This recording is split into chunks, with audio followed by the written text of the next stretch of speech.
In a world of remakes and remasters, Are we playing your what was once sacred and cool has now soured and become lame. Red? Gone are the days of Paz and Cowabunga. Now is the reign of slurp juice and dabs. Kids these days don't even know how bad they've got it. Now it's up to the best generation to rise to the occasion and make a show that dares to go where a lot of other nerdy shows have already gone quite a bit. That's right. They're going to talk about it a lot.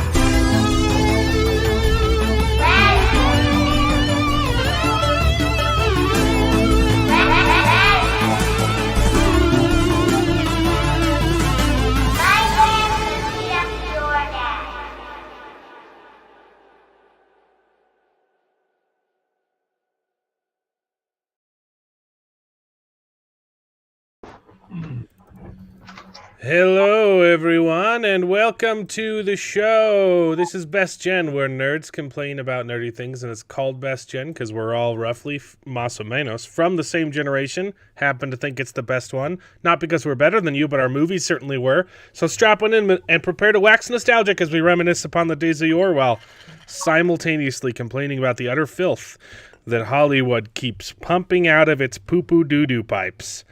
It's gonna be a fun night. We've got some good stuff to talk about. We've had like a full like 2 months of actual good content. Yeah. Because we've just chosen not to watch any of the filth. Which is why we've got Jared back on the stream. Yay! Who can tell us about the filth? No, wait. Not me. We've been waiting for his Skeleton Crew updates. All this time, since none of us were actually willing to dip our toes in that water. Yeah. Well, so I mean, but he's settled into a new house. He's back on the stream.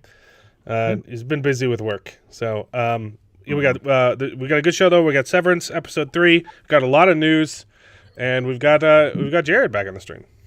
Might have Prophet of the Dragon jumping in. Might not. Sometimes he gets busy and can't show up. And I think Simply Nerdy just canceled too. So the one time I put them both on the thumbnail, I decided not to show up. And I probably we might still get a wild Prophet. So yeah.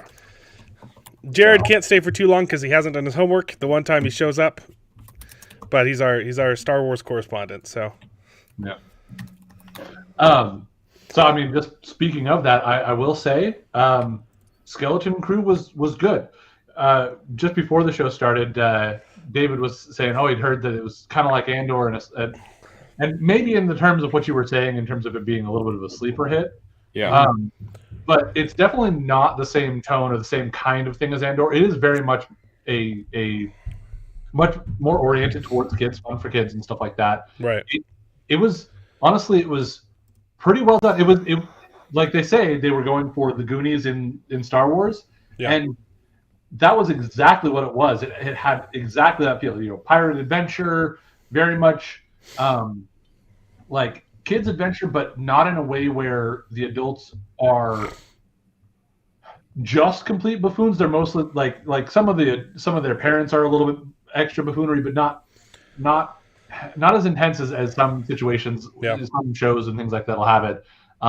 There were a few things that I was like, well, that was kind of stretching it a little bit, but like it wasn't.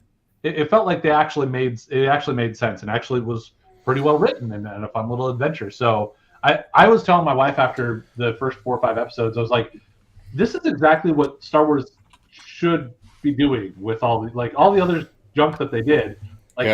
This actually fits a lot of what they want out of it. Not to mention, it's for kids, but you can do this in Andor.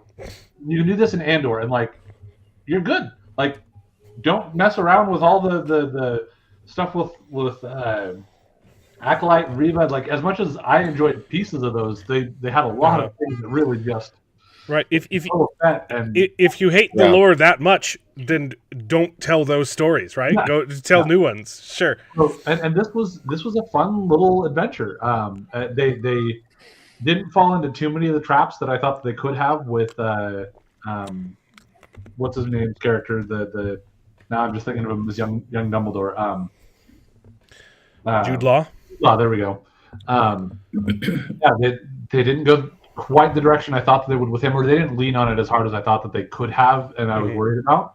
It was just a fun adventure. So it gets my recommendation. That may not go very far here, but it definitely gets my recommendation. Take that recommendation with a grain of salt. Okay. Great bag of He liked Ahsoka too. Yeah. So. Again, I would probably put this above all of those, though. I think the only one that I would still put above, the only two that I put above it would be Andor. And Andor was good. Andor was really good, although for my personal enjoyment, I think I actually enjoyed this one more. But I can agree that Andor was a better series. It was right. We're supposed to be getting season 2 sometime this year. Who knows? Soon. But I would put this above Ahsoka. I would possibly put Mandalorian season 1 and 2 before this, but it's right in that range. It's probably just below that in terms of it was good. Again, it's not going to change the trajectory of Star Wars is fine now. It's fake no, but I've always thought Mandalorian was aggressively average. So. Yeah. Look, this is not probably going to change your mind about it, but it was what it needs to be. It was what Star Wars needs to be in order to just be a strong, healthy franchise. You know. Yeah. The Mandalorian I did not hate The Mandalorian. It was fine. It wasn't as good as people said it was. Season 3 was garbage. Season 3 was rough. Yeah. Yep. It is way better than Book of Boba Fett. Book of Boba Fett. Book of Boba Fett it sets the bar for bad Star Wars. See, we got some wonderful people in the chat. We got Justin Hancock, who hasn't watched Severance, so he's going to be piecing out as soon as we start the actual show. We got Mark Clark, who's just ripping into all of us for being for starting the show 5 minutes late. That's average. That's standard at this point, Yeah. And Jared for not having kids yet. That's my job, but it's fine. You can make fun of Jared too. We'll get there. Yeah. I'll earn Jared signed the petition to bring back the Acolyte. Ooh, I wouldn't go that far. He's a shill, okay, but he's not that bad. There was something that I think Manny Jacinto was saying about maybe we're not done or whatever. I think that there's things that are interesting they could pick up on from Acolyte, but I did not. The Acolyte could have been an amazing show. Yeah, they just actively chose to suck at every turn. So if they came up with a season 2 of Acolyte, I'd have to see what they're saying about it. But I'd watch the heck out of that, baby. Yeah. I'd have a hard time wanting to watch that. It was actually better than most of the rest of the series have been too. So that's not saying much. It was better than Book of Boba Fett. I don't know about that. Yeah, I think Acolyte was the bottom of the list. Was definitely the worst. That's why it was so fun to watch, because it was just getting worse and worse every week. I hated Book of Boba Fett more because they destroyed the character of Boba Fett. These were characters that we didn't really know. Yeah, but as a whole, I think it was way worse than anything that.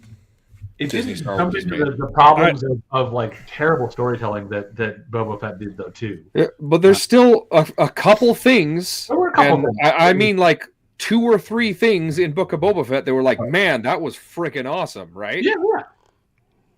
The rest of it was nonsensical and it didn't come together at all. But there were still 2 or 3 moments in Boba Fett. You're okay, that was kind of badass.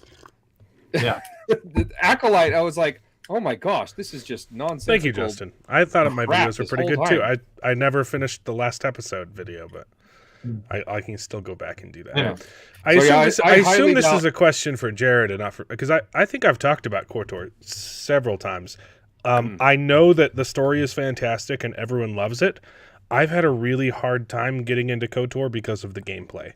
Not a big fan. It does take a while to get to, but once I realized that it's based on a D&D RPG turn-based strategy type of thing, it was pretty good. And I'm on the same page with Alan where tried to play a little bit, and Mm-hmm. I bought the KOTOR 1 and 2, I think, on Steam. It's the and same it's with the Dragon Age games, which I'm pretty sure are made by some of the same people. possible. I I've started never it, and the story is phenomenal, and I was like, wow, this is really cool. I just couldn't get into it. And again, I've heard that they might be doing a show, but who knows? They say they're doing. Might be doing a show for years. Well, on it's Leslie Headland who wanted to do a KOTOR show, and that's not gonna happen. Yeah. They were also going to remake KOTOR, not just a remaster, but a complete remake, coming out with a new game. I've heard they're doing that. I think that got Knights of the Old canceled. Republic. I think that got completely canceled too. Yeah. But yeah, I heard that they're makes doing me an nervous. actually the Old Republic remake now. So Thinking of them remaking the game, besides just like a straight port to a new system or whatever. Except that I heard good things about the Final Fantasy VII remake stuff, which did a lot of changes, but also was really good. So I've heard the first one was good, and the second one was boring. But, really, yeah, I haven't heard anything about the second one. the Prophet of the Dragon hated the second reboot or rebirth, whatever it was. Oh, my gotcha. brother was playing through it, and he felt like, hey, I actually feel like I'm playing a Final Fantasy game now. When he got into the second one, he liked the first one just fine, but at least with the second one, he felt like he was actually playing a Final Fantasy game. Well, Speaking of canceled, though, we got some news, and it's fun. It's fun news. I didn't organize these very well, so we'll see. Actually, We had a rough day today. We had some kids. Some of the kids got injured, and were scream crying, and it's like a teeny little cut on her finger. You know, it's like. I actually think I might drop off now because I actually got to take care of a couple other things before. Oh no. Yeah, but Bummer, but it was great to see you. Say, hey, I actually liked Skeleton Crew for a little bit, so yeah. Sounds good. Yeah, that's kind of what I was hearing. If I was still giving Disney my money, then I would. I probably would have watched it too. I was going to say, but it was great to see it, and your background looks amazing. That's it does. Nice set of books. You got to start making videos. So. Yeah, you need to start filming some videos. Absolutely in the plans at some point. Being able to just talk about some of those things, and I'm almost. Though that was the other thing is You need to get a better mic first. Yeah. Is it terrible mic or just more consistent? It's incredibly echoey. Okay. Yeah. But yeah, like you're talking in a men's bathroom or something. Yeah, but that's going to be an easy. It's kind of on brand for Jared, honestly. Yeah. See you guys. All right. Well, thanks, Jared. I love you. See ya. Get your stuff See you done. later. Neil Gaiman got canceled. You guys saw, right?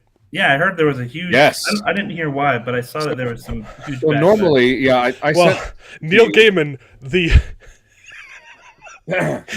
champion of feminism, turns out is a massive scumbag, and did some allegedly. No, it's not alleged. It's confirmed now? It's not allegedly. He did horrible things to women. Oh gosh. Yeah. So normally, when they're making a project, either making a comic book or a movie or TV adaptation, and the original authors are not involved anymore, that's usually a red flag. In this case, I applaud it. Not just because of the stuff that has come out about him, but also the way he ruined the TV show. Yeah, exactly. He absolutely ruined Good Omens' second season. Instead of doing the content that they already had planned for the Good Omens sequel that he wrote with Terry Pratchett, right? Was it Terry Pratchett? Yeah. So Terry Pratchett wrote a treatment all by himself for season 2 of Good Omens before he died. Well, it wasn't season 2; it was book 2 at that time. It was book 2, right? Yeah. And Neil Gaiman threw it all out. He threw it all out for his planned season 2, which was just gay. Yep. The plot of season 2 is the world is going to end unless we get these 2 lesbians to hook up. That was the plot of season 2. Yeah, it was kind of lacking. It was awful. Neil is terrible name. But apparently they don't have to pay him any money. Yeah, I am which is surprised. kind of crazy. Right. I guess they were just going to pay him to be nice, but the book is owned by the Pratchett estate. And so now they've just like, hey, they're offering refunds for a limited time. They're saying, hey, if you don't want to have this at all, you can get your money back, but also Neil Gaiman gets none of the money from this, which is pretty funny. Yeah. I don't know if you've followed him at all, but he was one of the nastiest guy, like during the whole Me Too era. He was like, believe all women no matter what. It doesn't, like, he was gung ho feminism. Really? And turns out he was one of the worst ones. So screw Neil Gaiman. He ruined Good Omens, and I will never read a book. I will never read any of his books. Yeah. Because of it. It's a bummer because I really wanted to watch Sandman. That was been on my radar for years. You don't. You really don't. I watched season 1. The first half of Sandman was good. The second half, watch the show. I want to read the book. Oh, okay. I've heard the book is fantastic. The show was absolute garbage, and that got canceled too. They're still going to put the season 2 out, which should have come out years ago, right? I think when did Sandman episode 1 drop? I don't know. A really, really long time ago. But they're going to drop season 2 unceremoniously and then cancel it. And the reason they didn't even say, oh, we're distancing ourselves from Neil Gaiman. They said, well, we looked at what was left and decided that we only had enough material left for one more season. And everyone's like, no. Yeah. There are 10 books. What are you talking about? Yep. So they didn't even have the balls to, do the right thing. But the TV show's awful. On the first half of season 1 is phenomenal, and then the second half is a complete tonal switch, and it's like Good Omens season 2. It's just super, super gay.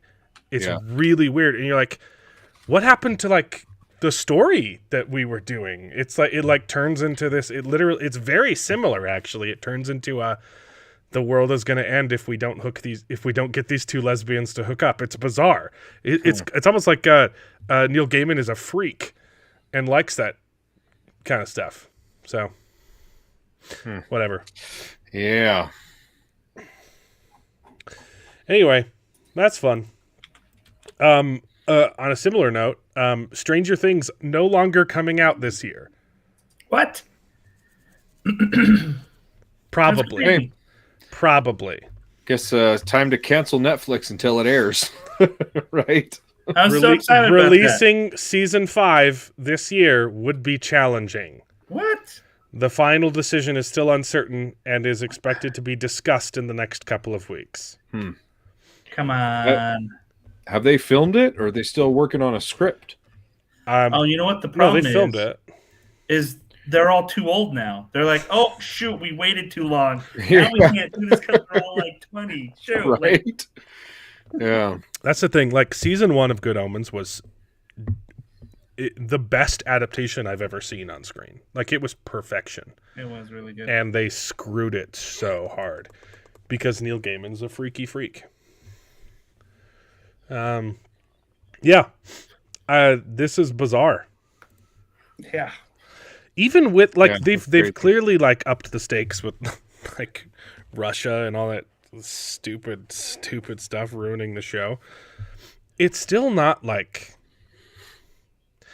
I don't see how it would take that long.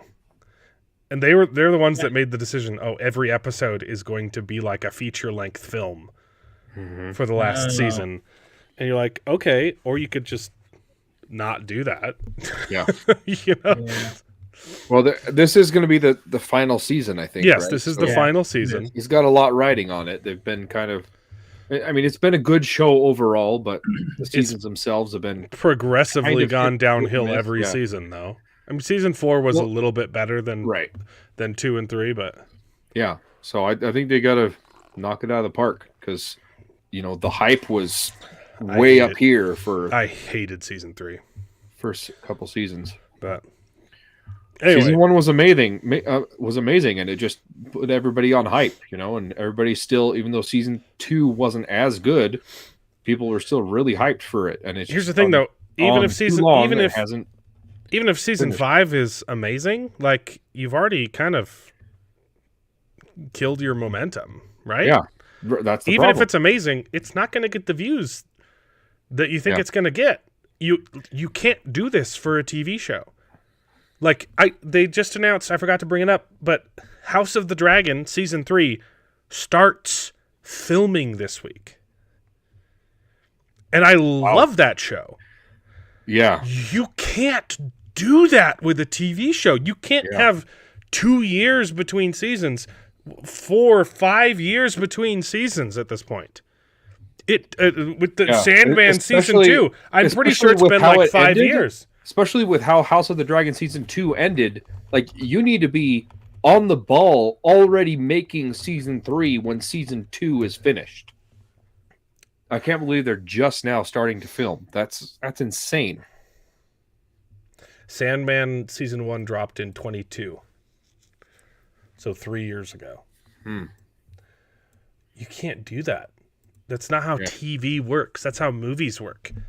But that's not why people tune into streaming. They don't want movies. Yeah. And that's the problem. A lot of these big releases have been getting further and further apart. And if they don't have constant new material, then they're just relying on their old material to keep subscribers. And that only goes so far. Stranger Things started 8 years ago. It's almost a decade old. Wow. That's what I'm saying. Like they're getting so old. It's like, how are they gonna keep writing it off that they're still adolescents? Because they kept raising the stakes and then taking longer and longer between seasons. You can't do that. You can't do that to a TV show, especially a TV show with kids. Yep. Whatever. I wonder if that's their reasoning for. We're gonna get GTA 6 before Stranger Things finishes. That's funny. It's likely gonna get split into 2 parts. Yeah, that's what they did with season 4 too. I love how brutal. I love how brutal the comments on X are. So good. Anyway, more news. In case you weren't already watching The Boys, this one dropped this week. What does that have to do with The Boys? Well, because it's making fun of Trump. You haven't. You guys aren't terminally online, are you? No. Nope. In case you're wondering, for 4 years, Biden systematically destroyed our economy. Yep. And prices of groceries have over these last 4 years, and of a baseline, they've doubled, and some things have tripled or quadrupled or five-tupled in price. Eggs specifically have gone out of stock and huge shortages. And everyone was silent like 4 or 5 times during Biden's and the entire reaction to it was gaslight, pretend it doesn't exist, say no, the economy's doing really good, this is called Bidenomics, you're crazy if you think that inflation is high. And then the second that Trump was inaugurated, they've been screaming, eggs are super expensive. You guys listen to Trump and you were lied to, because he hasn't been able to fix the price of eggs in 2 weeks. I know. I think that is funny. They're just like it's been 2 weeks. Come on. Not only have they screwed the economy, if you guys haven't been paying attention, they've literally been blowing up farms across the country over the last 4 years. They've been burning farms down. They've been euthanizing chickens because they're not eco-friendly or whatever. Like this is a coordinated attack on the working man to make basic necessities unaffordable and Trump hasn't been able to turn the ship, do a complete 180 in 2 weeks. Yeah. So I this is agree Vought that's ridiculous. parroting that ridiculous assertion that they're calling it they're making fun of Trump because eggs are expensive and they're pretending that they're not. Yeah. It's just I hate The Boys so much. Yeah. It's a horrible show. I mean, I will just say though, just to get a little political here though, there is definitely a worry with all of the tariffs, what that will do and how that can affect the prices of things like eggs It won't. And for example, lumber and things like that. It's only a worry if you have not studied history. I'm telling yes. No, it's not. That's not true. You know that income tax wasn't always a thing in this country. Yes, I do know. And we survived purely on tariffs. No, it wasn't purely on tariffs. 90%, dude.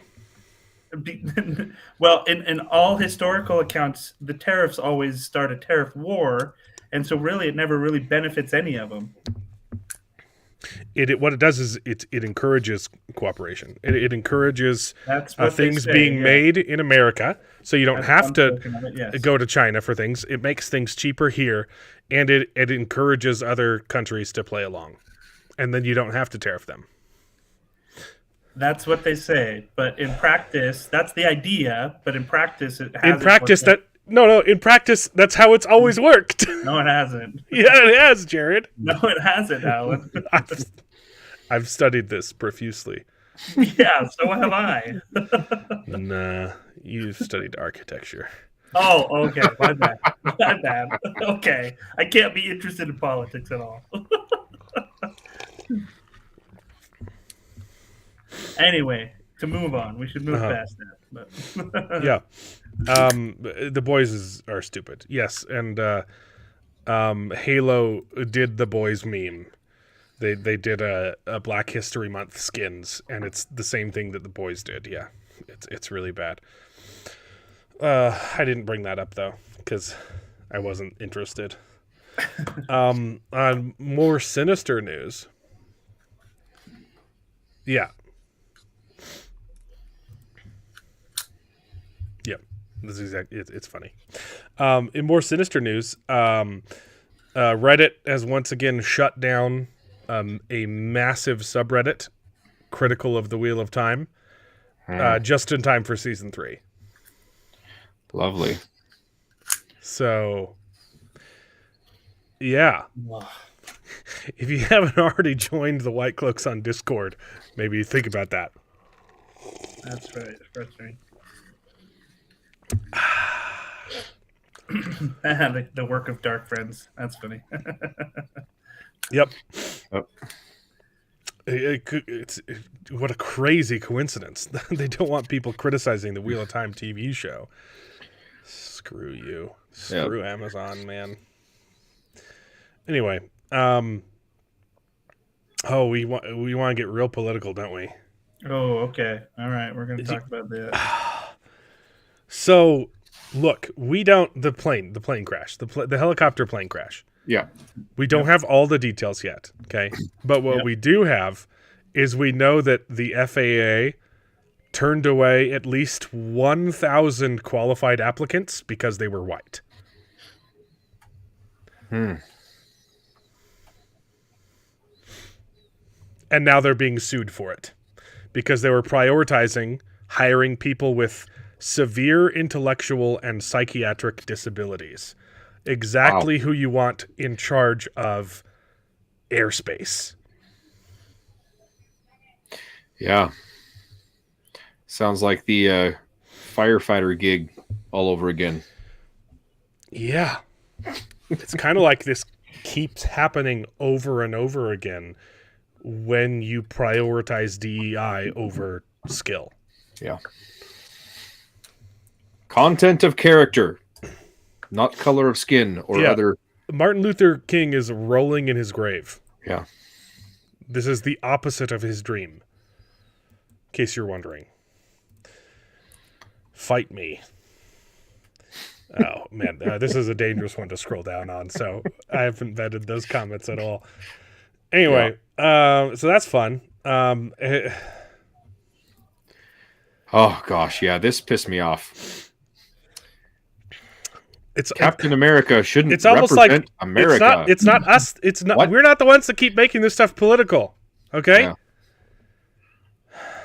Yeah. Captain America, in a panel talking about the new show, said, "This is a direct quote. I could play it right here." Yeah, okay, I've watched it. I don't want to though. Captain America represents a lot of different things. I don't think the term America should be one of those representations. What? You don't think he represents his name? Yeah. It's about... What's sad is he's literally talking about, oh yeah, he should be... It's about a man who keeps his word, has honor, dignity, integrity. You mean American values? American values? Yeah. That's what America should be about. Yep. What? Yeah. I used to... dead take. He used to be pretty based too. In his older movies, like he used to have some good opinions, and now he's been just poisoned by Hollywood. He's tried to walk it back a little bit. Like, look, I didn't mean like America sucks. I just meant that America sucks, right? I feel like it's important for black kids to see a black Captain America as it is for white kids. You know, growing up, my favorite superhero was green. Okay, so you're kind of making the point that it doesn't have to reflect the color of your skin to relate to a character, right? So that kind of immediately contradicts your previous statement. It wasn't about race or anything. Exactly. Yeah, that's the point, man. Yeah. We shouldn't be this focused on race. Stop making it about race. It's the exact same thing about the quote from the black elf that played Elendil or whatever, not Elendil, but whatever his name in the Rings of Power, right? He was on an interview and he said, Arondir, yeah. He said, growing up, I would always pretend to be an elf from Lord of the Rings, and it was so awesome. I'd go around and it's so. Now I have one that looks like me. Now to have one that looks like me, so I can. It worked fine when you were a kid. It was like, you already reflected yourself when you were a kid. It's stupid. It's so stupid. It's like it's literally the opposite of what Martin Luther King wanted. Yeah, he didn't want you to focus on skin color. That's all you can think about because you're racist. It's very important for kids of all races to be able to watch something and to have someone to look up to no matter what, like America. No matter what they look like. Except for it's great if they look like me. You can't have it both ways. A package comes with a good human being as opposed. Then why was the entirety of your show about being a black Captain America? I'm a black man wearing the stars and stripes, man. Do better, Senator. So stupid. This is basically the same. He has universal characteristics that all people over the world can relate to. Yeah. American characteristics. Like, if you weren't already planning on not watching this movie, like, he just drove that nail in. So I can't wait to watch this movie absolutely tank at the box office. And it's going to. It's showing the same pre-sales as the Eternals. Yeah, that's a shame because you got Harrison Ford playing Red Hulk, which is something that people would be asking awesome for forever, And I think honestly that's going to draw some viewers in, but I don't know. It doesn't look great to me. Yeah. I know. I don't need to see an overweight guy as a superhero. Exactly. I need something to look up to. I need inspiration to be better. Yeah. Now, I agree. There's something to be said about, having someone look like you or whatever represented in media. Right. But that's not what it should be about, right? And it's not required. It's not required to see someone on screen in order to relate with them. You can relate with anybody in any situation, right? It's not required. Yeah, sure, it's nice, but stop making it a priority, because that's not the most important thing. What's most important is the content of the character, like Martin Luther King Jr. Avenue said. Anyway. Yep. And it's worse when you take a character, right? And, you take a character, twist it so that you can come accomplish up this crap with new characters. It's you don't want hand-me-downs. Focus on existing characters. Black Panther was a cultural phenomenon because of that, right? And they chose to not recast him because they wanted to profit off of his death. Yeah, well, there's something to be said about that too. But still, Black Panther was very popular. The first movie when it came out, even it's a flawed movie, but it's still really good, and it was inspiring to a large group of people, white and black. Right? Anybody. But it doesn't matter that Captain America doesn't have a super serum anymore. He doesn't have super strength, okay? Because that's not what's important, okay?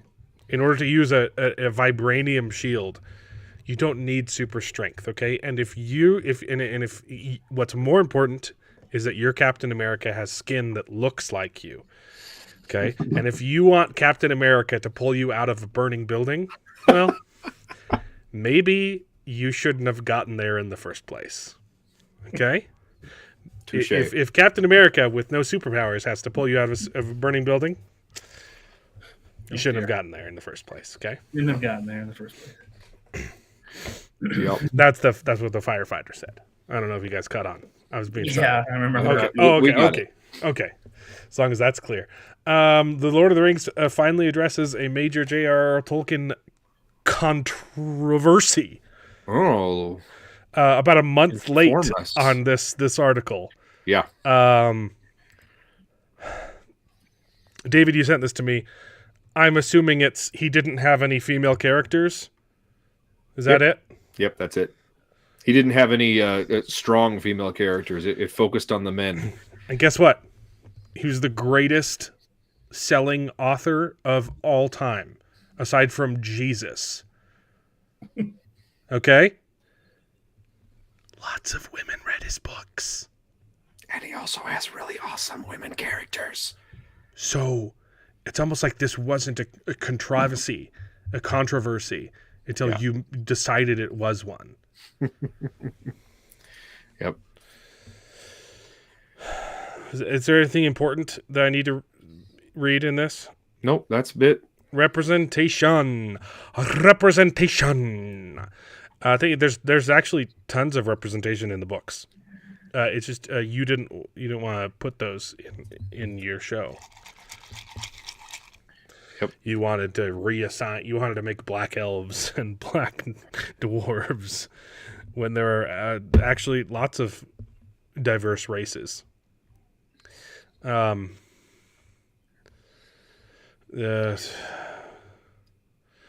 they didn't even do a good job, apparently.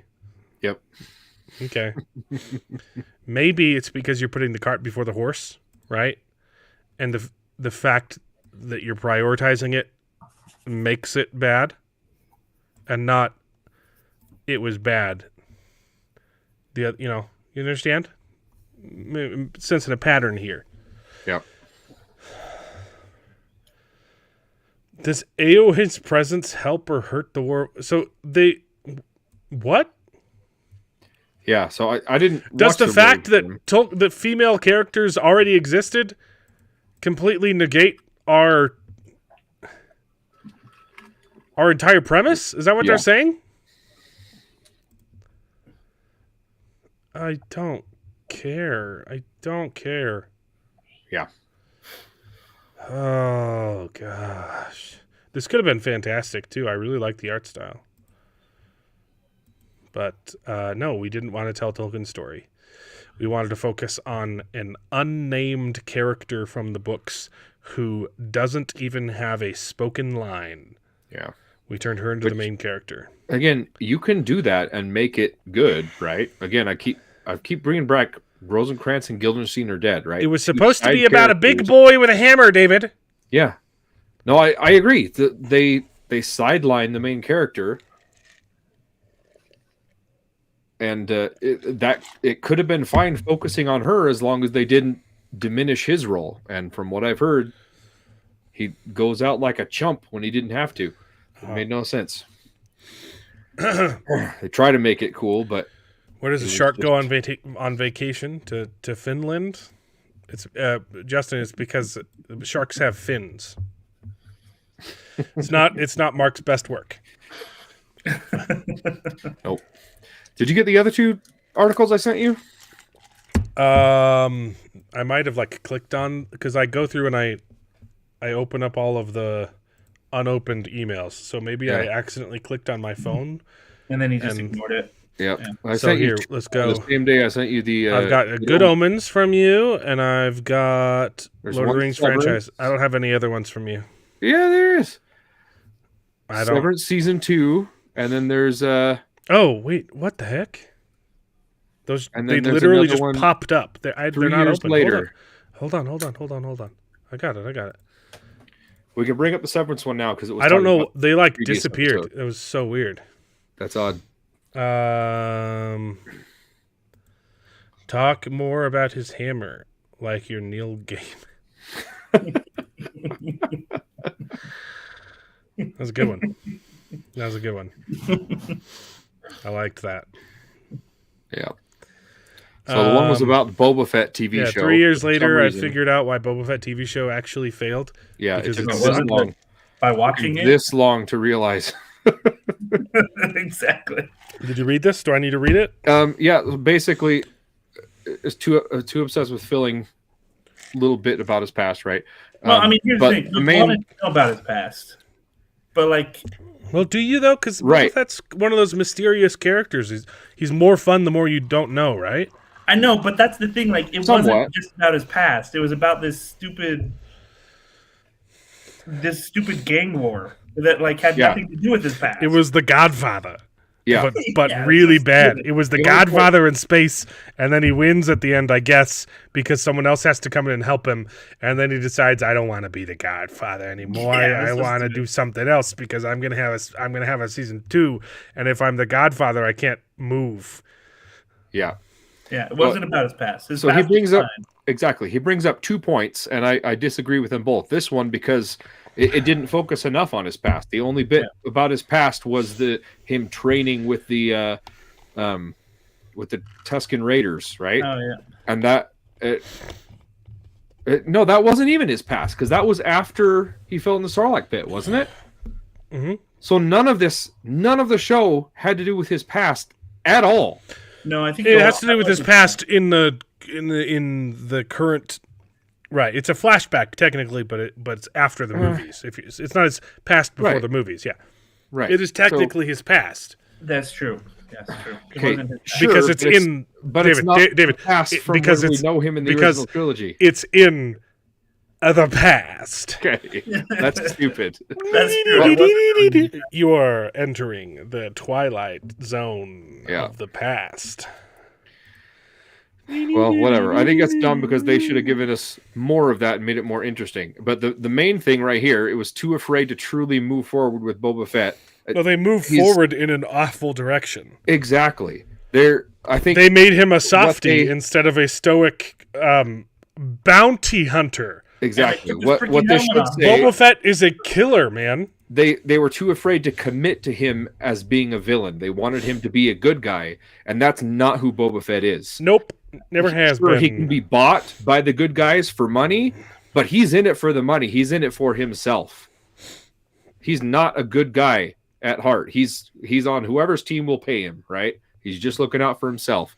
That's who Boba Fett is, and Gross. that's who they should have committed him to be. Giving a character that so many fans were desperate to see more of his own TV show should have been a golden move for Lucas, but instead they let the story become paralyzed by the past. Yeah, and I don't understand what that means because it was. Yeah, but it was all a past that they invented, right? It was past. It was that they future. manufactured. David has a point there a little bit. Okay, I don't want to say he's correct because he's wrong technically, but it is a. It's a future for the movies. It's a past for the TV show because you decided that that's what it was. Yeah. Yeah. That's dumb. Justin, in the original extended lore, I believe he fixes his jetpack and flies out of the Sarlacc pit. And in the show, he digs his way, burrows through the sand somehow. It's not really explained very well in the show because he gets his jetpack and doesn't fly out. He crawls through the sand in a way that's actually physically impossible to do. And then he absolutely forgets that he did that, and he looks for his suit in the Sarlacc pit proper. And it's like, wait. Oh, yeah, he goes back to look for his suit in the Sarlacc pit, doesn't he? Yeah. When he wore it out of the Sarlacc pit? I forgot about that. I forgot how stupid this show was, man. Yeah. Why do nurses carry red crayons? So, Mark, are you reading from like one of those like 100 good jokes, but it was like written in the 60s? Or a Laffy Taffy? That doesn't even sound like a Laffy Taffy joke. Mark, you're better than this. Do better, okay? Be better. Do better, Senator. Yeah. Awesome. So this next one about Severance, this was interesting. So remember last week we were talking about that one scene with the doors, right? And we were talking about how that scene was with the doors, where he went to the door salesman, tries to get a job. Oh, the door, right? Factory, the doors, right? doors. Okay, and we talked about how that was very surreal and it was weird and it didn't seem like real life. Yeah, it's based on an exchange that the writer of the show had in real life. This is a good article. This is a good article. Oh yeah, it's a fantastic. Okay, article. Sorry, I gotta reset. It's talks about how the creator had. I was just ready for this to be stupid. No, it was great. Okay, it's fantastic. Now we can talk about good stuff. Yeah, are we done? Okay, we're done. Jeez. Okay. Hold it together. Keep it together.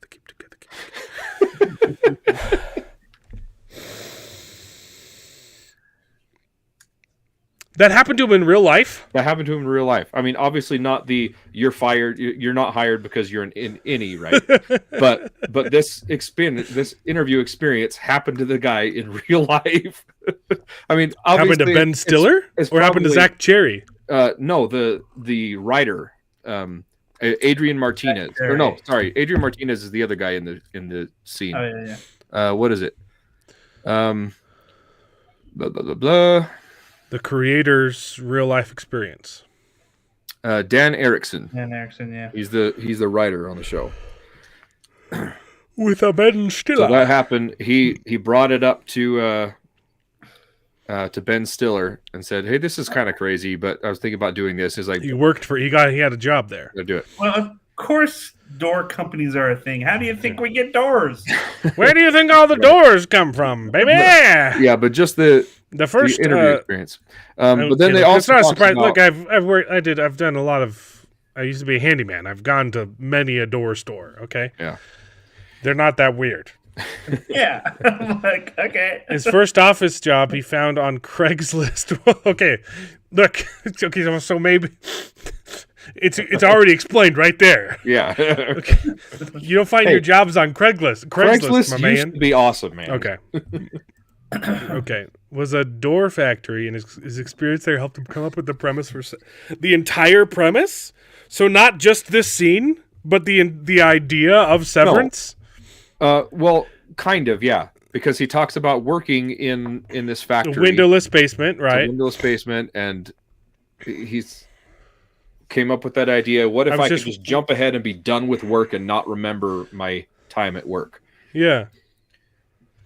Okay, so his job inspired the whole show. Meta, yeah. So that moment in the show is kind of a meta reference to the inspiration behind the show. But then the second part of the article talks about this The other people guy, there were Adrian very nice and Martinez. treated me kindly, but it was the last thing in the world I wanted to be doing. Yeah, that's Yeah. cool. That's kind of like Severance. Yeah, exactly. So that was kind of cool. And then the second part of the article talks about Adrian Martinez, which is the door, the boss of the door company, and he said that actor has been confused with Zach Cherry several times, and so he was asked to play the other guy against Zach Cherry in that. That's scene. great. Literally, I was like, they look so similar, Right? But yeah, I thought that was great. Like he's been confused with Zach Cherry all his life, and then he gets to play in a scene against him. It was just That's so funny. two little Easter eggs in that scene. So, anyways, Here's a little that was fun. autobiographical moment thing. Yeah. That's really fun. They do look so similar. I don't know why they don't have a. Yeah, there's him, and there's Zach Cherry. Sometimes I think some of these screenshots are just like captured by AI or something. They're just snapshots of the show because they don't pertain at all to what they're talking about. You know, Right? You'd think you'd want shots of the actual. Some of them are like this. Where you're like, this is not the best screenshot. It's okay. Now, obviously, they're not created by AI, but I think AI like scrubs. I think they're I think they're captured. From I think you're definitely correct there. And I've seen lots of the same exact format. But anyways, it's a good transition to talking about Severance. Transition into Severance. Dude, this episode of Severance was apparently fantastic. you can buy the book on Amazon. Yeah. It's the UUR, right? The UUR, yeah. Is it really like the exact same book? Yeah. My gosh. I mean, they've had 3 years so you can buy it. I don't know if I actually want to buy the book now, though. I know. It would be more of just a gag gift, you know. I can't find it. If I ever met any of them in person, I'd have them sign it and then just put it on the shelf. I don't know. It would be pretty fun to read through, but then I'd actually have to read it. Oh, it's on Apple Books. That would make sense. Oh yeah. Oh yeah, that does. Probably one of those books you just keep in the bathroom and flip through while you're. Yeah, I would definitely read it while pooping. It's a good bathroom book. That would be a good. Maybe I do want to buy it. Hold on. It's I don't see a price. Yeah, let me see if I can pull It it. says it a a joke? preview. No, it says a preview. Okay, it's there, not so I out don't yet. know. It's not out been yet. released. Okay. Oh yeah, that's a brilliant. The only So, change they made yeah, to the people- cover is as seen on Apple TV.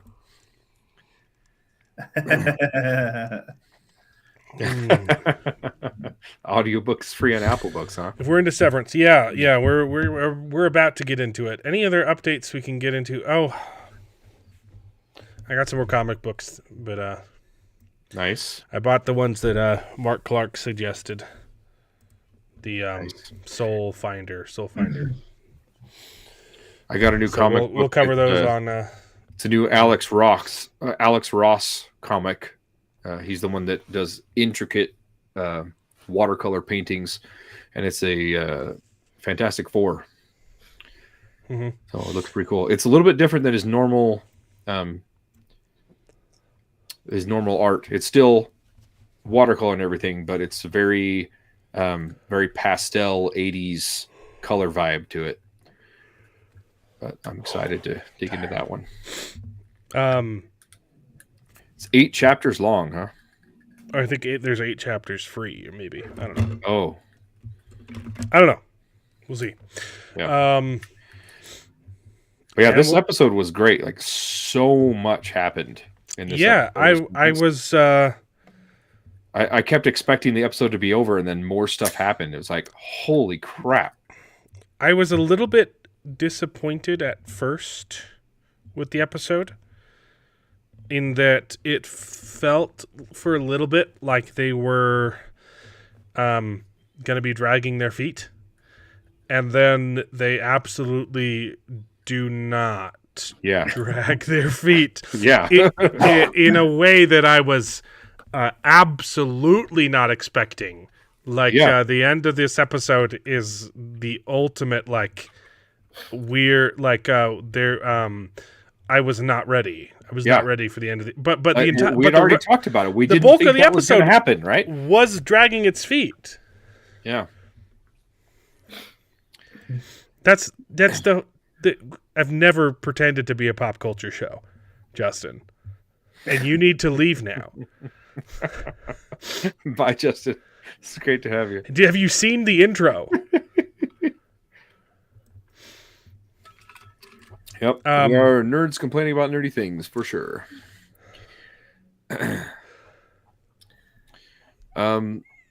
Yeah, let me get Oh no, I think I do have pop culture on the banner. It's just easier to say than nerd culture. Yeah. All right. I might have sorry, I shouldn't have been so mean to Justin. I shouldn't have been so mean. Forgive us. Hold on, let me check real quick. Yeah, I do have pop culture on the Best Gen banner. Yeah. But What we're all about. look, comics are pop culture now. It's cool to be a nerd, okay? Yeah, see you next week. Yeah. Here's the thing though, like this episode did feel like it was dragging its feet just a little bit. Right? You've got Mrs. Selvig. Right? Selvig. Mm-hmm. Yeah. Who changes her mind 6 times. Going back and forth, and then nothing happens with her character, right? She's in the same... The status quo has not changed for her character. That is true. That was a little bit weird for her. No. I know. I'm generalizing it, okay? I'm saying, like, her character goes back and forth, and then ends up in the same spot, you know. And they started setting up something cool with the eyeball stuff, and then immediately say, oh, no, this is not going to work. Right? Oh, okay, so we're dragging our feet. And then they don't, you know. I get it. I'm just saying, this is what I was feeling the whole time. It was like, oh, we're not actually making any progress here, right? Like you got what's his bucket finally got like relevant information from like, oh, hey, that hallway that you're looking at, it's just around the corner. And then we don't explore his character at all. And then the goat thing was just more of that was weird. It was just more goats. And we didn't get any information. I was like, okay, so we're really just going to do this and drag our feet this whole time. And then it ends with, nope. I wasn't ready. Okay. Dude, but to get into the specifics, we got to talk about Miss Selvig, okay? Because I'm confused. I'm confused about the conversation that she has with Helena. Because it's her Audi. It sounds like I need a great job at doing both. I don't think she's doing both.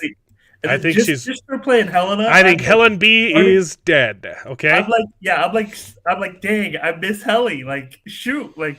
Oh, like you can like the scene where she's talking with Mark in this show, and like her eyes, you're like. That is not Helen B, baby. Like, I agree. She's that's not Helen. But I think we can talk about her motivations in a bit. It's but her facial expressions are disgusting. Yeah. And like she used to be a sweetie, okay, and now she's like, I just want Mark to kiss my lips. Yeah. Well, okay. So let's talk about. I bet she puckers like this. Oh dear. She's never been kissed. That's attractive. Yeah, so I think what do you guys think her motivations are? Helena? Because I think I think it showed us in season 2. I think she's still loyal to the company. She's loyal to the company, but she also got a little bit jealous of her Innie, who's been able to find some kind of comfort or happiness that she's just been devoid of her entire life. And so she's like, okay, if we have to do this, I'll go in as myself and maybe get some little smoochies, or maybe feel something, but I'm also still definitely working for the company. Well, that's the thing. Like, she's definitely there to just motivate Mark to stay and work, right? Because that's the thing. Like, because they mentioned several times in this episode, they're like, we just need Mark to finish. We just need Mark to finish whatever. Finish and Cold then, Harbor. Yeah. And then whatever. And then he can go on. Sorry, I got to read about this, but. Yeah. That's what's implied. That's not what I was confused about. Yeah. But yeah, so anyway, so her motivation is totally just to try to get him to stay there as long as possible, right? Because they've built this relationship, so if they can keep that going, then he'll just obviously stay there and keep working. Yeah, so I think it's partly that, and she wants to obviously, she's got daddy issues. Her dad is displeased with her, so maybe part of her wants to make this work so her dad will be pleased. But also, I think Alan was right that she's trying to maybe some of that validation and intimacy that she's missing with her father, as she sees that she could maybe have with Mark, which is why, when she's going to go help him and find out what's going on with the goats, that she asks some questions like, "Hey, what happens if we find her? What are we gonna do there? I'll help you find her," but she's also kind of hoping that she doesn't find her, and maybe she knows what happens.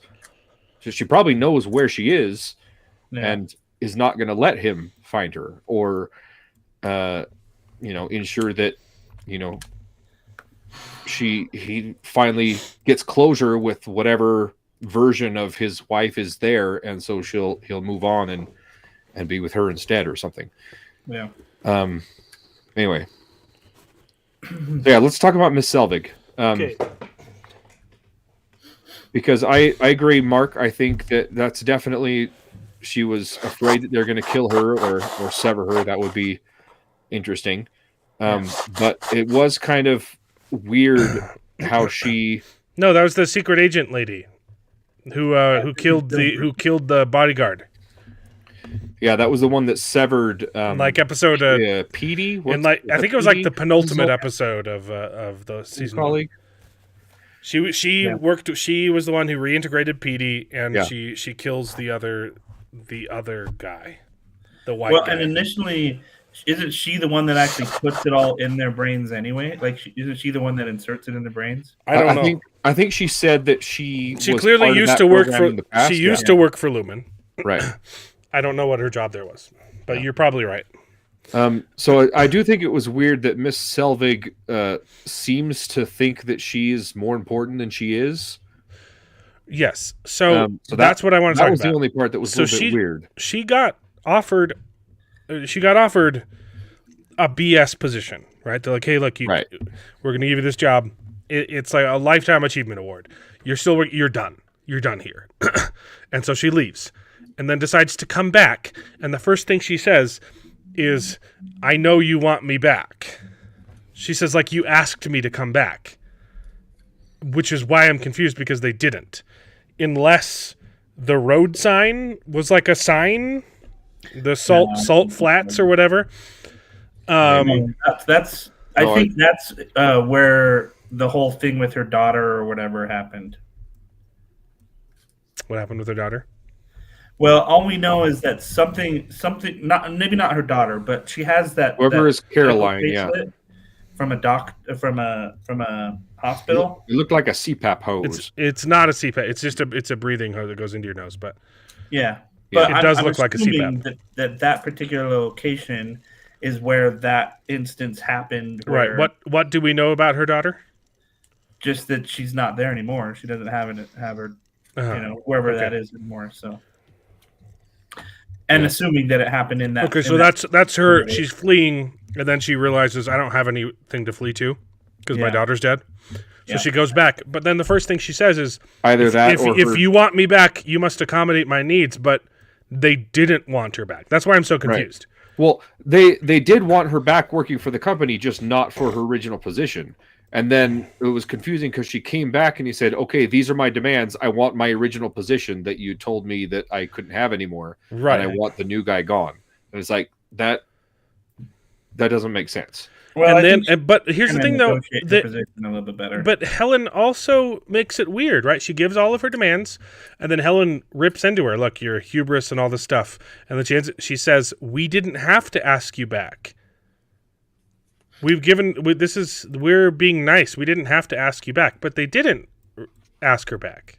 Well, they did initially. They When did. met in the conference room. Okay. About that. If that's what we're talking about, it sounded like they somehow contacted her while she was on the road and asked her to come back, and that's why she came back with demands, because coming back with demands wouldn't make any sense. Yeah. Because they don't want her. They did want her. They just didn't want her in the position that she originally had. In MDR. Yeah. Right. And then look, but here's the thing. Helen says, she insults her. You've underestimated your blessings. We didn't have to ask you back. And then she responds by saying, you didn't have a choice. Are you sure about that? Why don't you had to ask me back? I was just so confused by that. Yeah. Because it was very clear, even when they offered her a position, they didn't want her anymore. So I was so confused why she was coming back with demands. I don't think I think you're reading into that too much. I think they did want her part of the company, probably because of what she knows. Sure. They can't just let her go. Okay. So it was either, hey, come join the company and just be this, retired, semi-retired thing and just hold an unimportant position in the company for the rest of your working career, or, you're gone and we can, we can take you out or whatever. Yeah. I thought that's what it was implied. I don't know, it was a little bit weird for me. I definitely, I agree. She definitely thinks she's going to get offed though by the driver. And I hope they explain that better because I disagree. I don't think she's in the exact same state, because before she was like, I'm done. I'm going to walk away from Lumen. I don't care. I think right now she's resolved to fight against them. To fight against them, exactly. So she's going to go. She's going to help Mark and try to figure out. That's what it's pretty clearly setting up. Yeah, exactly. So I think it could easily explain all this by saying that she's got information that Lumen doesn't want to get out. Yeah. And that's why they're saying, hey, we want you back. We don't want to sever ties with you. We just don't want you in your original position. So do you think they were going to kill her? Absolutely. They were either going to kill her or, like Mark said, sever her so she doesn't remember. Right. What was it that tipped her hand? Was it her asking for the board and her thinking like, oh, why would the board be available at night? Or overstepping her bounds? Well, let's go speak with probably together. Asking for a position, because that was the one thing that they weren't going to give her before. Was her old position. Right. Like she didn't say she would get it back, though. She said, okay, let's go talk to the board and see. Let's go talk to the board, yeah. Yeah, that was just to try to get her. Then she locks eyes with the driver and then gets scared and goes away. Yeah.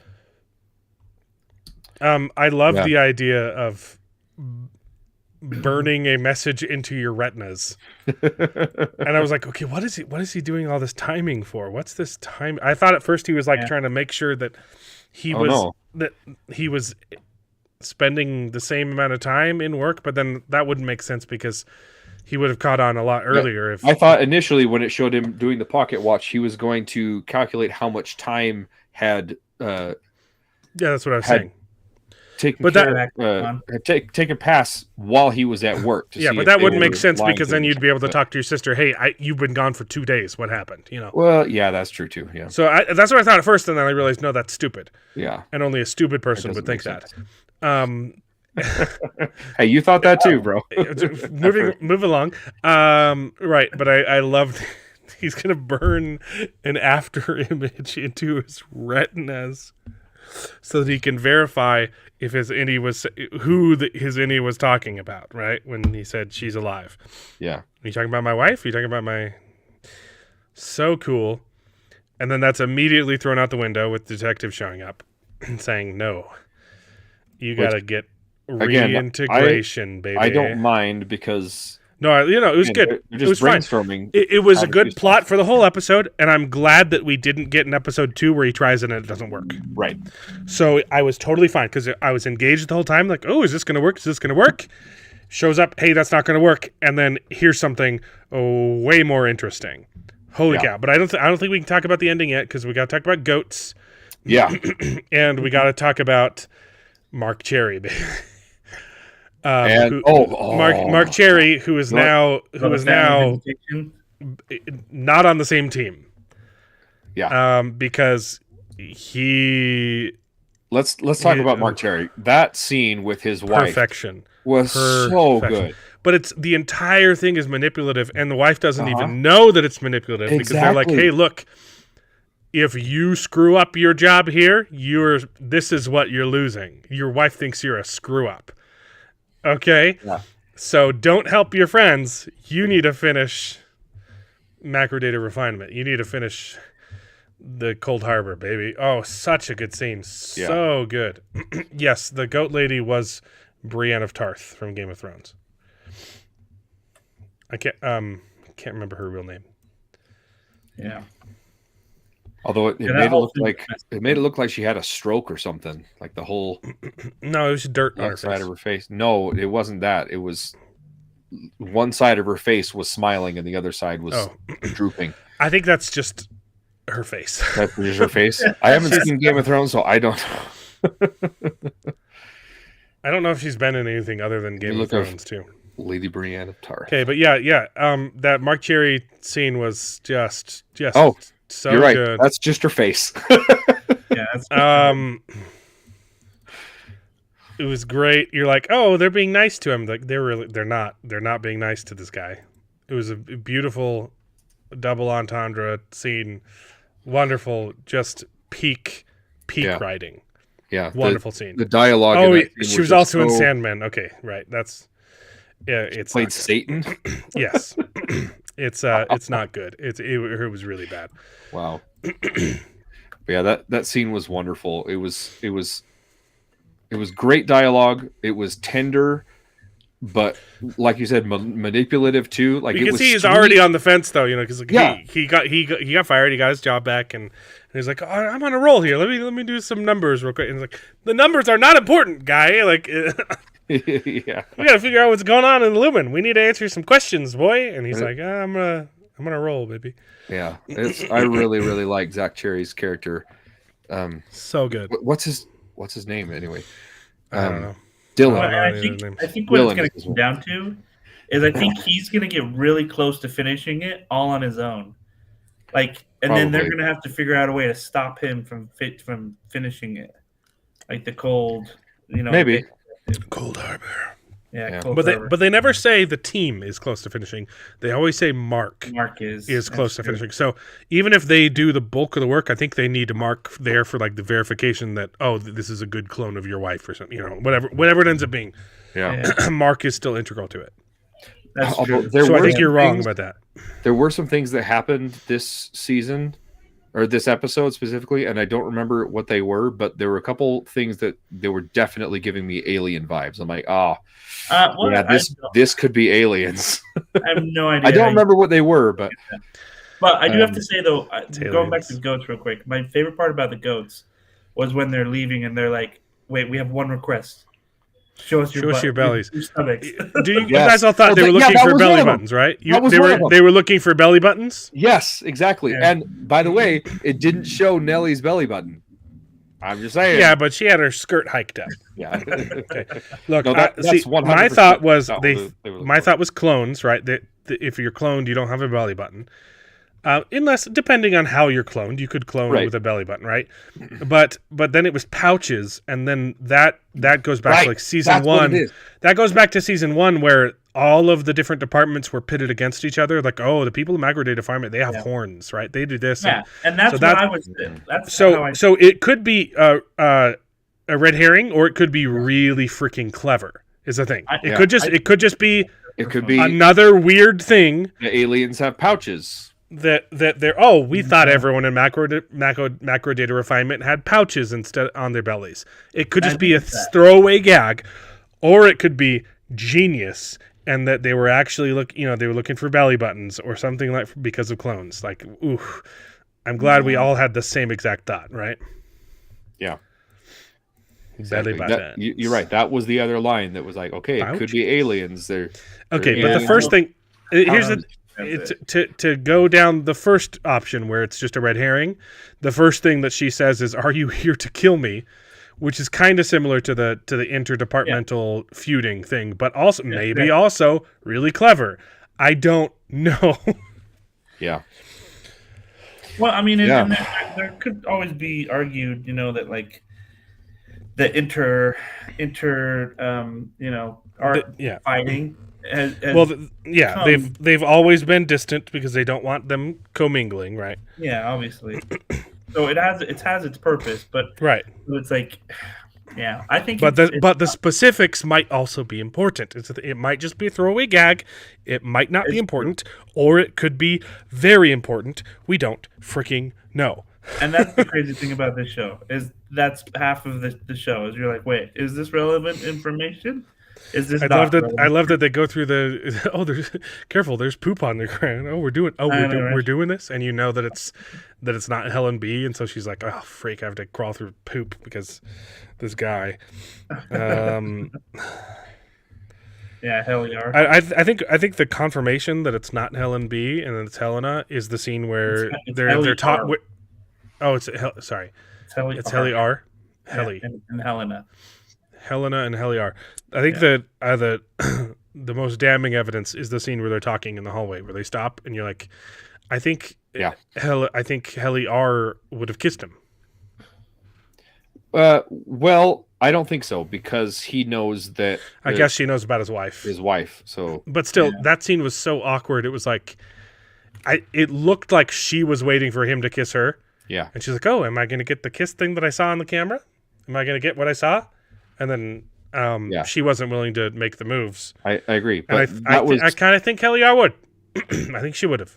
Because they've already said they've already said to each other, look, we're different people. Like we are a different person from what her Audi is.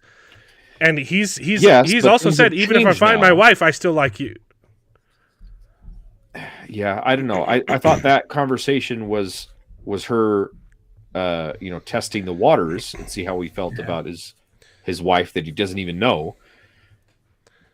But, I think just that knowledge that, hey, this is my Audi's wife and I know her would change the dynamic entirely. So, yeah.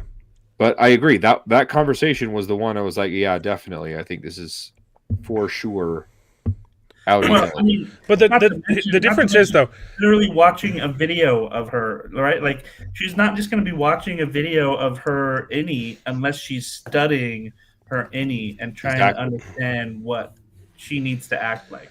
Yes. She wants that kissy lips. What's also interesting with Mark is Mark he's not really interested in taking down Lumen, right? Because that would mean that he would stop existing. Yeah, he just wants to know what's going on. He wants to know what's going on, and now he's interested in helping his Audi. Like he wants to get the wife out, not because he loves her, but because he wants to save his Audi's wife. Yeah. And he's still invested in Helen B. Helly B. Whatever. I don't friggin' know, okay? Yeah. It's confusing. They're the same character, but they're not.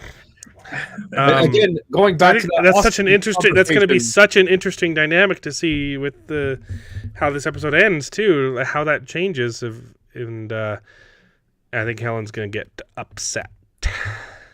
She's going to be upset a little bit. Maybe so. Yeah, Mark. About the kid being his daughter, I think the only wrong. Everyone's wrong. It's obviously the daughter. Is the age, but again, if it's cloning, clones, that cloning. The wife was Prego's. She crashed into a lake, and her frozen body was preserved, and now they're using it for testing for clones. Yeah, everyone else is wrong, and I am correct. It could be a clone of his wife, a younger. Yeah, it could be like a younger clone that's grown up. But again, going back to that conversation with Dylan and his Audi wife, I loved that. The confusion with, hey, you on the not you, kind of like, they didn't know how to refer to each other, and then she got confused at the end. He's like, I love you. Oh, sorry, it's a habit. And he's like, oh man, like someone loves me. I don't know. Just it was so good. Such a good scene. And so, yeah. Well, and then the follow up too afterwards, where we see his Audi and his wife, and he's like, "Hey, how'd that thing go with the?" Oh, it was fine. The thing. He's like, "Yeah, it was fine." It's like I want to know more. Yeah. Yeah, that was weird. I will also add too that I think it's interesting that they converted the security into that little office, right? Where they can. So like he literally pulls up and he's like, "Wait, why are we back here?" Well, at did you see security what where his all of this did you went see wrong?" what his wife was wearing when she was going to work? Yeah, she's a security officer. She works security for Oh. maybe Lumen. I don't know. Yeah, Lumen, But she was wearing like About it, but a security outfit for sure. yeah, I didn't notice that. I didn't catch that. So bizarre. Oh yeah, great. We stuff. didn't talk about other guy. No, not Harv. How come I can never remember anyone's name? It's because their names aren't important, David. Right. And it's been 3 years. Irving. Yeah, so Irving goes to the other department that's not macro data refinement that I can never remember, the development and whatever. My headcanon is better than yours. Joke's on you. I'm dyslexic. I never learned to read. So all we have from Irving is that he goes back to the other department, research and development or whatever, and learns about the elevator, the down elevator place, and she knows where it is, right? Yeah, but it's for exports. That's right. It's for exports, and they specifically say we don't go there anymore. Someone else. They send a guy. What are they? What does Lumen export? Well, paintings, but it's like that department sends stuff to exports, and all they do is paintings, right? Or I get what are they called? R&D? Is it research and development? I don't know what it's something like R&D, but it's not R&D. O&R or something like that. I don't know. I don't remember. O&D. It's O&D. I don't know what it stands for, but it's O&D. Severance Depart. O&D department. Department names. DNR. Optics and design. Optics and design. What it is. That's not O&D. That's not a thing. Yeah. It's corporate mumbo jumbo is what it is. Same as macro data refinement. It's right. We have got MDR, optics and design. DNR is disposal and reclamation. I don't remember that, but I think it was mentioned. And now in this episode we have mammalian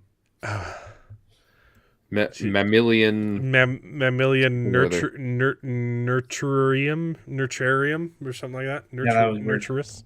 Also, there's a lot of people in that department too. Oh, the guy in the goat suit, so good. Yeah, he stands up and you're like, "Oh, it's a goat." That's not a goat. That's a tall guy. Yeah, it's fun. So good. I wonder though. This is just a thought I had. I wonder if, and maybe this is just way deep level stuff that we don't need to worry about. But like, wouldn't it be crazy if all of the acronyms helped solve the puzzle? Like, they helped like together. They spelt. It's a whole bunch of spelt an anagram of. Yeah, it's a whole bunch of consonants and not a lot of vowels. Hey, that's. I'm looking at the list right now. But yeah, we'd have to find some place that has a lot of vowels. You're right. That would be interesting. Right? Wouldn't that be very intentional or just like a subtle hint to the viewers? You know. Yeah, that would be cool. Right, because like I feel like these names are intentional, so it's like maybe even just researching what they are. Yeah, maybe MDR doesn't mean macro data refinement. Maybe it means, or maybe it does. But like, what is macro data? Like, what is that a synonym for something else? You know, it's like same with refinement. Like, refinement could easily be a synonym for. MDR stands for me derive real clones. That's what I mean. Yeah? Yeah, that's the best I can do. I'm struggling today. Yeah.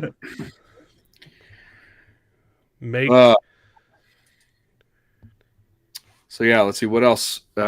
Make dirty replicants. Here's the thing. They're sex bots. That's what it is. That's what the clones are for. It's awful. Okay, we have one more thing to talk about before we get to Mark. Yeah. And that is Rickon's book is being Yeah, adapted for that was a Indies. great scene. I thought that was fantastic. We're gonna now. Are they being earnest? Is the question? Is the Heck no, no. They're trying to make it for any propaganda because Yeah. this inspired them to not conform to the business practices. They want to make a Kier there's version. of the Innies. verbiage in which the innies respond to more positively, Yeah. or something like that. So My weird. question is, why do they need him for it? Why can't they just Here's the thing. do it Here's the thing. and say it was Rickon or whatever? I could have come. They could have come up with a much better lie.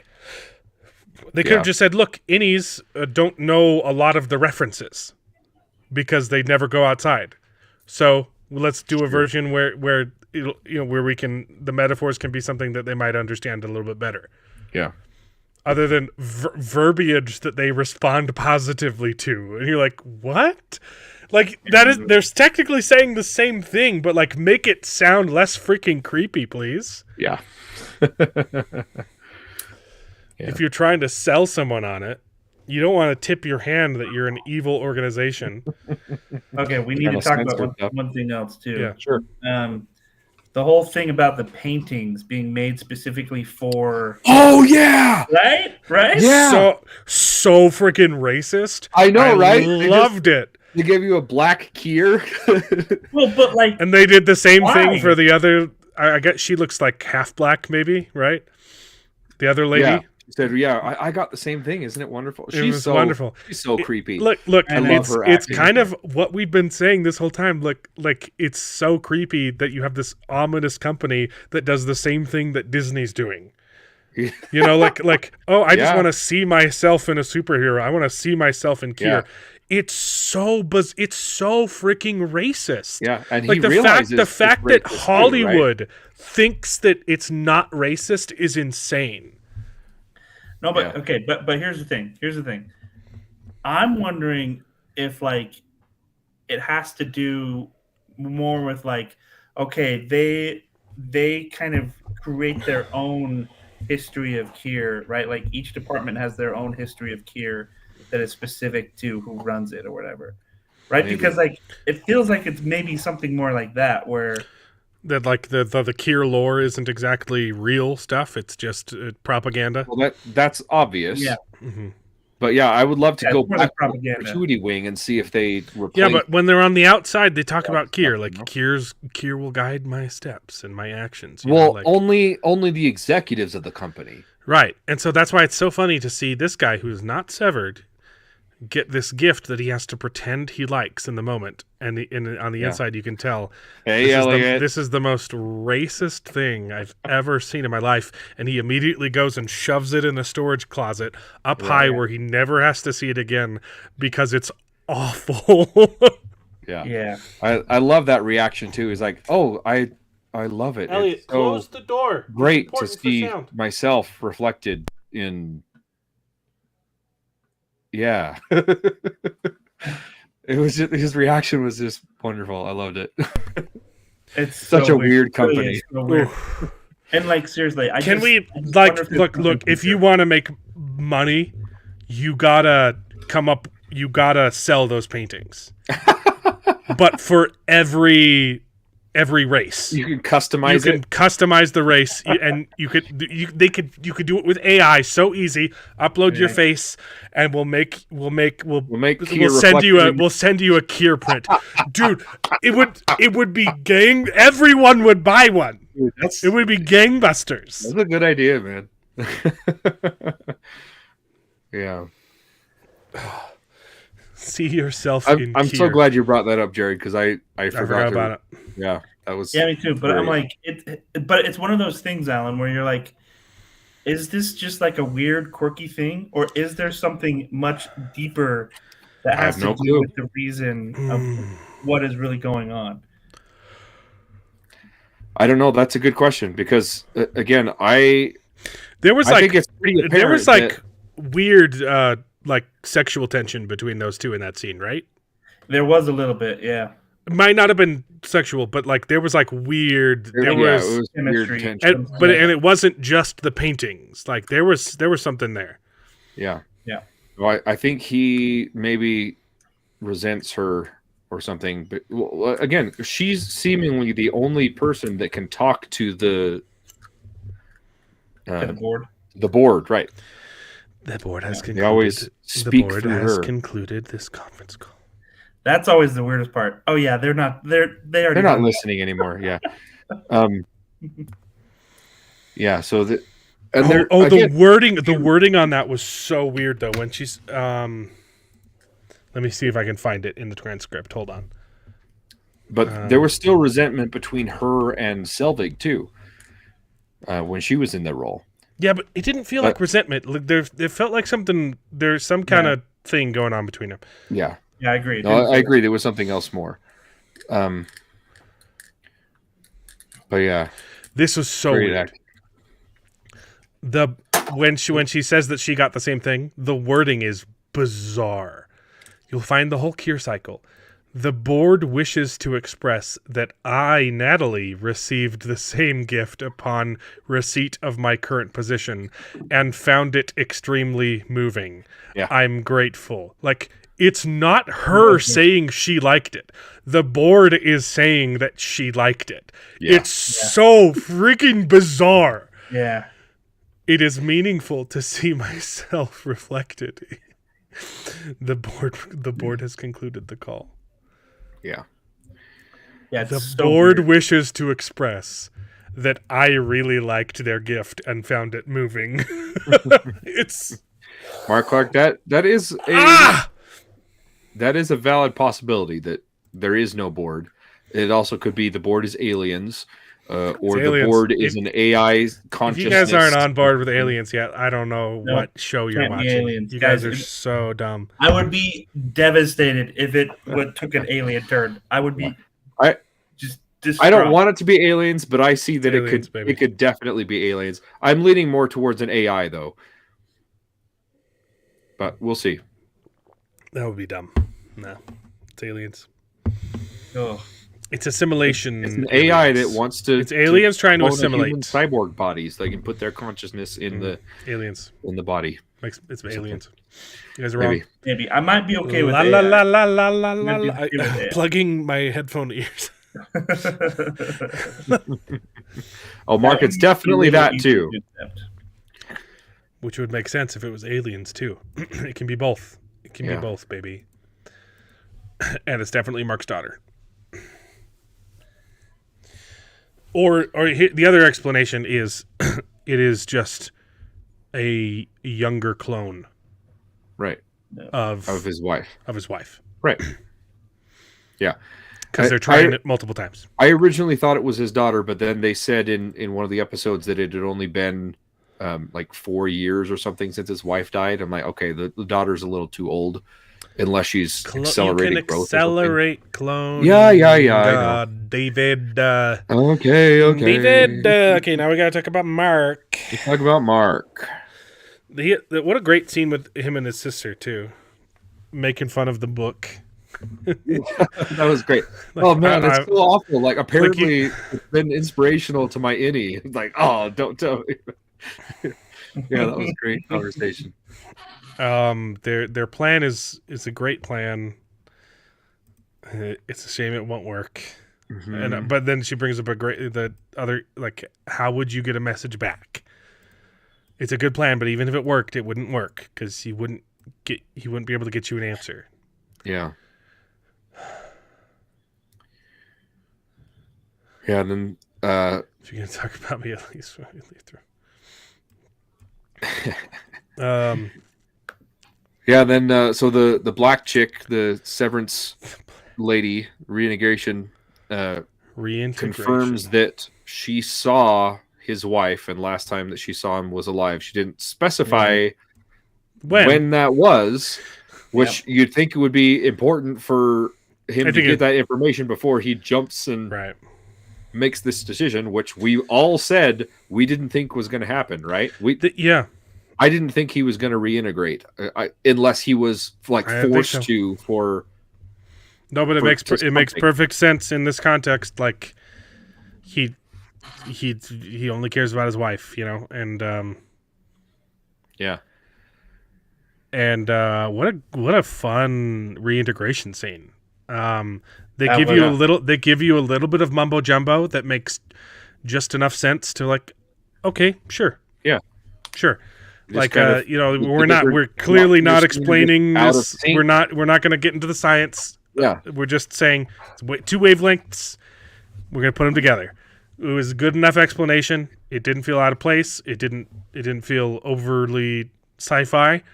And the questions are like very similar to the lie detector to the questions that you get when you first start at Lumen 2 as a fresh innie. What is They were very like name a, you know, it was like name a state, you know, and this is like name a football team. Is that what she asks? She asked what her favorite color was. I don't even remember all the questions. See. I remember that, and then she keeps asking questions that only the innie would know, and she's like, I don't know what MDR stands for. Yeah. You know, and then she moves on. I don't remember. I bringing up that point though, Alan. I did like how they showed you so good.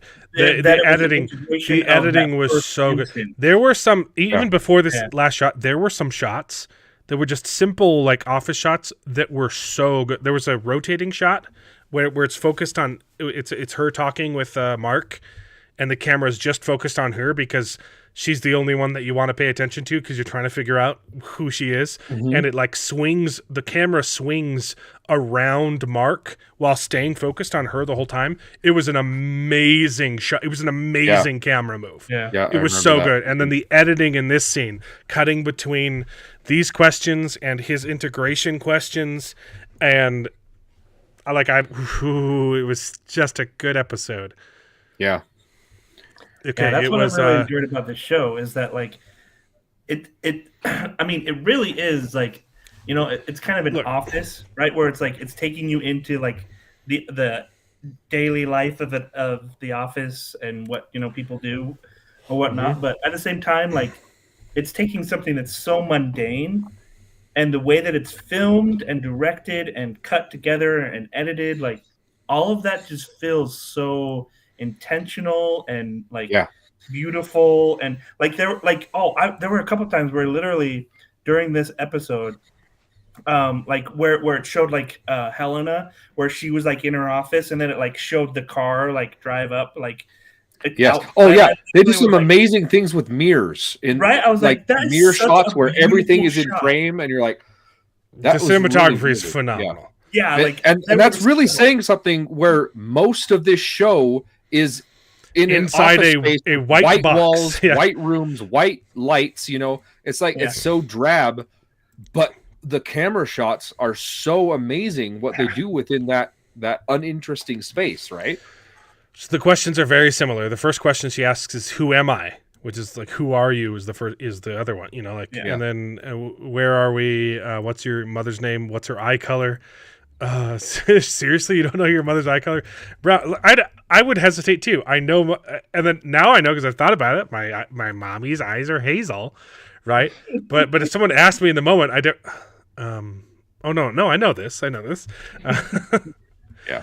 Do you love her? Do you love your mom? Name a dam. That's what it was. Name a dam. Damn, Hoover. Instead of name a state, it's Hoover. What does MDR stand for? Of course, we know the mystic something. And then she said, like, how much time until the next? What is something for which you feel shame?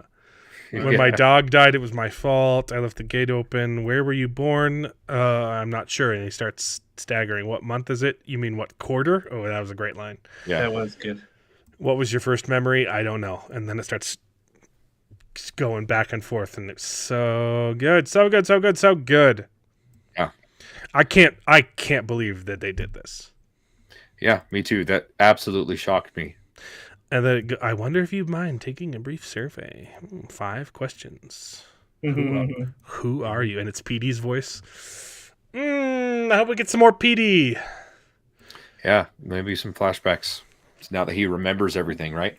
So also you see a little bit of side effects in that his hand is involuntarily moving and twitching, So we'll see what kind of repercussions have. I don't remember what happened in the last to Petey in the last one, because I thought it was just his integration that he was having those issues, but then one of you said that he wasn't following her instructions. Well, that's what the secret agent lady said. He said Petey died because he didn't follow the instructions. Like he didn't. Yeah, I don't take his pills or something, right? Or it'll be interesting to figure out what he tried jumping in too fast and it maintain this or something. Yeah. I can't. This is episode 3. Yeah. And he's reintegrated. So much has happened. Like I did not expect this episode to have. Yeah.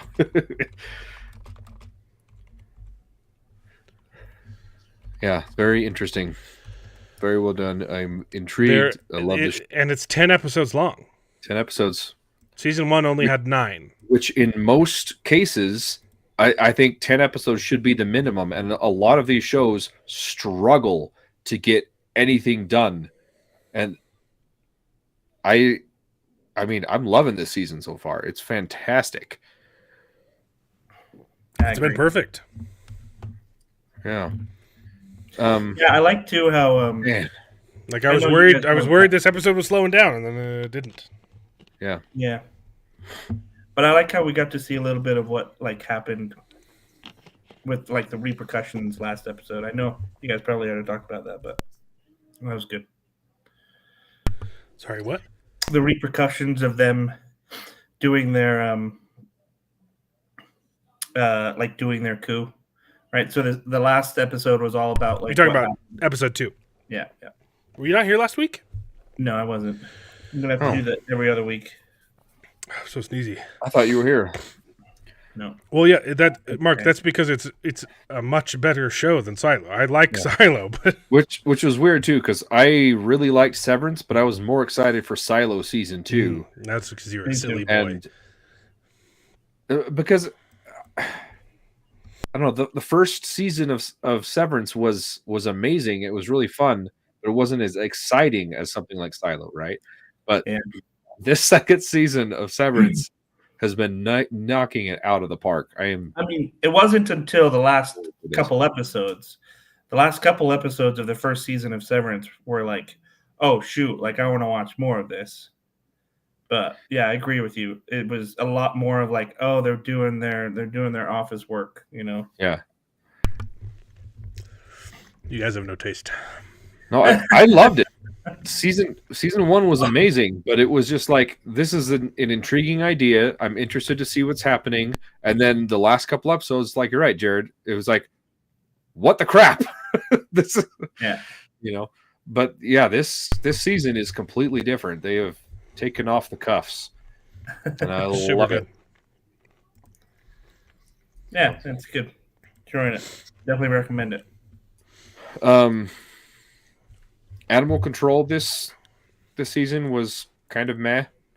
What? The episode 5 was hilarious. This week's episode was really good. Or was it last episode that was kind of meh? I don't know. This episode was the bar trivia. Okay. It was hilarious. Yeah. It was all right. I loved it. I didn't like it was the last episode. You don't like the love triangle? Right. Yeah. It was weird, but I was afraid it was going to get uncomfortable, but they're doing it to set up the other stuff. No, I agree. I liked how it ended up. I just didn't like how we got there. Yeah. But it was weird. Yeah. The rest of it was good. I really liked her sister coming up. Yeah, sister was fun. I think Animal Control's been getting better every season, and I'm really liking it now. And some of their cold opens are freaking phenomenal, man. I think it was episode 2. They had the cold open the where snake venom one.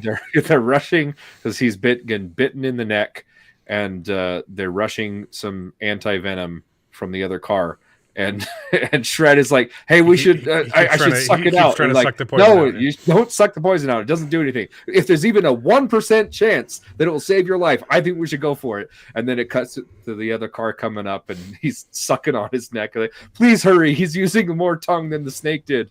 And teeth. Or no, he's using more teeth than the snake did. And tongue, too.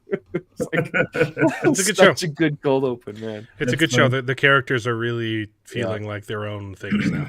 Yeah, and the black assistant lady, oh my gosh, she's the best. She's the best character. This Absolutely. Season. Yeah. This season, she is so good. The receptionist. The receptionist, yeah, she's like a receptionist assistant. She's so funny. I love her. The episode counts have been so small though. Like this is basically like they've had one season. Yeah. And they've already kind of fallen into their groove, and it's impressive. I like it a lot. It's good. Shifting gears is pretty funny too. I just wish it didn't. I need to get into that. Yeah. I wish it didn't have that stupid laugh track, but it's pretty endearing. It's kind of nice. They're making fun of both sides. Because Kat Dennings' character is a wacko liberal, and Tim Allen is. I almost said Tom Hanks. Tim Allen is hardcore conservative, and so like they fight all the time, and it's actually really fun. It's kind of fun to see them fighting over politics and stuff on it, and it's not the greatest show ever, but it's comfy, it's cozy. Nice. And my wife and I continued to watch Servant, which is we're still in season 1, but it's I saw you guys almost finished that. Yeah, it's an intriguing show. Like I said, I don't want to spoil it. I watched the first episode because you. Yeah. What one? Servant. It's called Servant. It's produced by M. Night Shyamalan Ding Dong. He's the executive producer. He's not the writer. It's written by some other guy, but he's the executive producer, and he's directed several episodes. And they have 4 seasons, I think. It just finished with its 4th and final season, and the only reason it came on my radar was because he's been sued from some other chick that wrote this other film, and it is kind of similar to the premise of episode 1. And she just saw the trailer for this show and said, "Holy crap, they stole my idea. I'm suing them." She didn't watch the show at all. She just observed from the trailer, like, you took my idea. And it was just thrown out this year. It's been like 5 years in the making. It was just thrown out, and M. Night Shyamalan won because it's not her show at all. But anyway, that's the only reason it came across my radar. I have no idea how I missed it, but it's pretty good. What's it about? Well, I can't say too much. Yeah. In episode 1, the premise of episode 1 is a girl gets a job as an au pair for a couple, and except that the baby is dead. The baby is a fake doll. It's a reborn doll. A reborn doll because they lost the baby. The mom went crazy, and so they gave her a doll to deal with the grief. And she hired an au pair to take care of the doll because she's ready to go back to work after. She thinks the doll is real. She thinks the doll's real. That's the premise. Yeah. Okay. It's pretty cool. Yeah, and that's the bit that she was like, "Oh, this is my film exactly." But after episode 1, could they turn a room light on in Servant? Sweet heavens, it's darkly lit. Yeah, it's pretty dark. That's funny. But it wouldn't be spooky if they turned on all the lights. Okay. Yeah. Fancy word for it, nanny. Like weird things keep happening. It's a different. Okay, a nanny takes care of your baby. An au pair is a live-in nanny. Okay. Yeah. And it automatically makes it sexier. Yeah. So I'm enjoying it. I am worried that there's too much going on. I'm hoping that it explains some things because it's weird. It gets really weird, man. Jared, but it's fun. Kids. There you go. You're getting flamed again, Jared. We may have to, so we'll keep that in mind. An au pair, baby. It would be an au pair. Exactly. Yeah, I really haven't. I mean, this has been a horribly busy week. It's been awful with kid stuff and kids being sick. But so I I really feel like haven't you're always watched a saying lot. that. But I did watch more of Mythic Quest. Mythic. I need to watch that too. Mythic Quest on Apple TV. It is hilarious.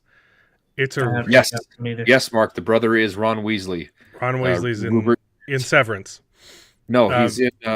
Sorry, Servant. Servant. He's in Servant. Yes, Yeah, it's fantastic. he's kind of a douche too.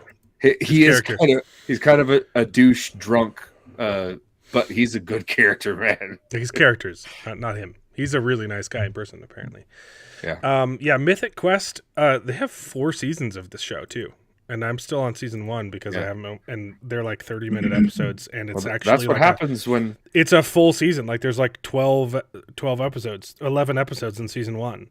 That's what happens when we sleep on Apple Plus, because honestly, the first couple TV shows that they have advertised did not look appealing to me at all. Plus, I don't like Apple as a company. The So I trailers completely for wrote Mythic them off. Quest looked awful. Right. So I dismissed it. It makes sense. They're not very good at advertising. And I think they only advertise to other Apple users predominantly. So I had no idea about half of the shows that were on their platform. The trailers made it look like a show about video games made by people who've never played a video game in their life. It's not that. Like, it's really good. It's really accurate. It's really funny. It's got the guy from It's Always Sunny in Philadelphia playing a very different character who's really, really fun.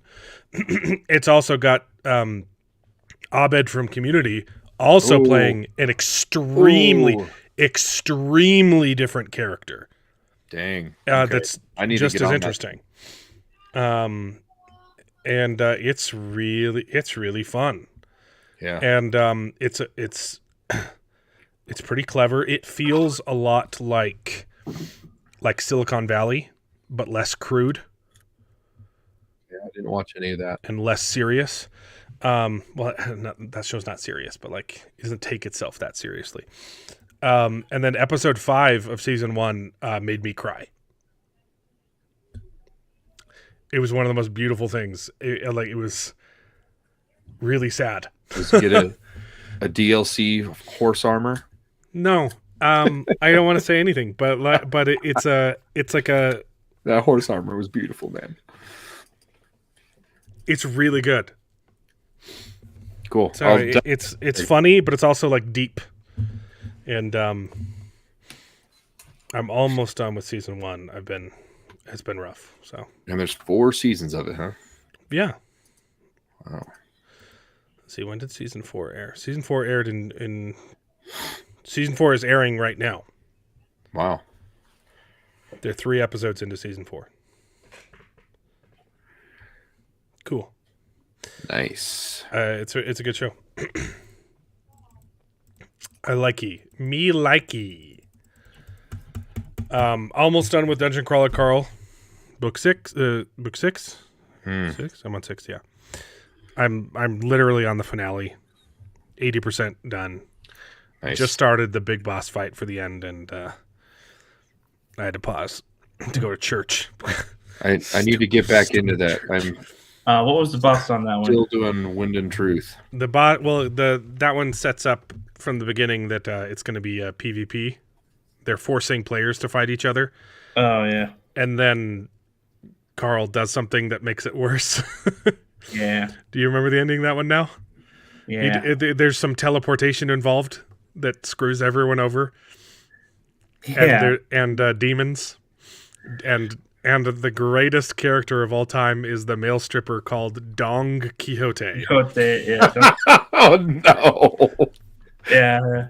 Well, the crazy Is he from the that bar in the? Yep. What was called? Mythic Quest. It's a workplace comedy about a video game company that makes an MMO. It's kind of parodying a Blizzard, but better. It's really funny. I liked it a lot. And every episode it's gotten better for me. Nice. I remember Kristen Militoni in it. Isn't that the best pun ever, Don Quixote. I don't know if it beats Crack Karen, but the Kraken, the Crack Karen. Yeah, or the Crack Karen crotch dumplings in book 3. Man, Dungeon Crawler Carl is so it's good. Good stuff, man. They're making comics. Really? Yeah. He's announced some of that on his Patreon. I think are they going to be crowdfunding that, or no clue. I don't know the details. I'm not on his Patreon. It's like third hand, and they're not allowed to share any of the details. So because they're not set in stone yet. That would be cool. Yeah, I would love a comic book or an animated TV show. They were going to get a live action one. It is live action. That's what they're going for. They wouldn't. That's a lot of CGI, man. Okay, you're right. It is CGI. Yeah, you're right. It is. It's Family Guy. Maybe it's animated. I wouldn't be disappointed if it was an animated show. Yeah. I think they could pull it off pretty well too. For sure. Because they could definitely do a lot of stuff that would. I mean, I would obviously prefer a live action, but I think it would be a lot harder to do. I don't think it would, David. I think this show, it's kind of made for the volume. Not everything. You'd have to do a lot of stuff. That's a good point. Outside of a volume, but it's literally like it's supposed to feel like a video game. Like like it's frequently saying like this stuff isn't it's not realistic. So like if you get like digital artifacts, it would just make it better. You know? That's a good point. Colin Farrell as Carl. Look, I love Colin Farrell. I think that's bad. That's bad casting. I don't know about that. Hey, if he could do the Penguin though, I think he could do Carl. I think we settled. I think we did a bunch of on the book 5 stream. We talked about it a lot, and I think we all settled on Zachary Levi. Actually, see that name was thrown around, and I didn't hate it. So my ideal casting would be not who I imagined. I think the perfect casting would be like John Bernthal. I think he's a little bit too old for the role, though. Well, yeah, because that's the problem with Zachary Levi is he's got the build and he's got like the levity, but you've got to have more of a manly, like masculine. I don't know. Did you guys see? He's been in some dramas that they're pretty good. Yeah. Yeah. American Underdog, is that what it was? Well, but he's also got to. I don't know. I feel like he's got to be more of like a washed up. Look, you're thinking of Zachary Levi from Chuck, okay? No, I'm thinking of Zachary Levi more of like from Shazam. From Shazam, he's supposed to look silly in Shazam. Yeah, you're not thinking of Zachary Levi with stubble. Okay. Yeah. And he's got the gray on his hair now going on. I think it definitely could work. But it should be half and half. A real world live and Dungeon 3D. Obviously, I think the best casting would be John Hamm, but I think he's too old. A younger John Hamm would have been fan-freaking-tastic. It would match the voice. It would match the mannerisms. He's goofy, but with the deep voice, big, burly, manly man, you know. But I think he's a little too old now. Smiles too much. He's too much of a smiler, a happy guy. I don't know. That's the thing, though. It's acting. That's kind of Carl. Like he puts on happy smile on the outside. Yeah, exactly. No, he's more sarcastic, and his whole thing is I will not let you break me. Yeah, I'm not gonna cry on the outside. That's just surviving. So that's you're putting on a brave face. On. Totally different than smiling. Come on. the appearance I get, but again, like I feel like he would definitely have to play a more solemn. He would have to get more gritty than he's been in the past, and I think he could do it. I think he's got acting chops, I man. could see it, but from what he's played in the past, he's played a lot of like lighthearted, levity sort of characters. And he'd have to definitely switch that up. Yeah, I think he could do it. I don't think he could. I think he's a good enough actor. He could. Yeah, I agree. I don't hate it. He wouldn't be my first choice, but I think he could make it work for sure. And he's a great guy. Yeah, he's a good guy. But and he's kind of really popular right now, despite Hollywood hating him. And if there were one person who would cast him, Matt Dinniman, yeah. Well, Matt, the showrunner too. Oh, right. Seth MacFarlane kind of doesn't care about that kind of stuff. Yeah. So, I'm just saying, you could probably get him at a discount too if Hollywood's not hiring him. Zachary Levi. Yeah, I don't think it's going to be animated. I think it's definitely going to be live action. But we shall see. It's going to be good. Is what I hope it's. Yeah, I hope so. I hope so. Keep my eyes open for that. That could be fun. He should be black.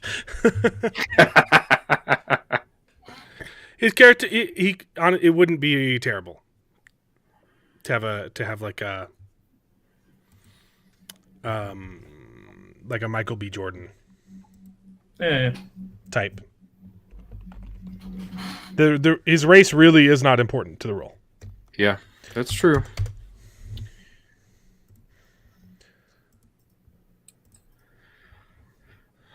You just got to get the right guy. Yeah, everyone that I would like to play, I think, is too old for the role. I think Zach Levi is the closest fit that is in the right age range. I'm struggling to find someone else that. I think John Bernthal is the perfect casting, but he's 50. Yeah. How old is Zachary Levi? So maybe I don't know.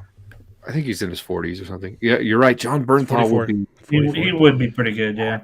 I think John. I'd still go for John Bernthal too. Yeah, but I think he's going to be busy. So maybe. I mean, he would be a great Carl. Look at that. So he's smiley too. Yeah.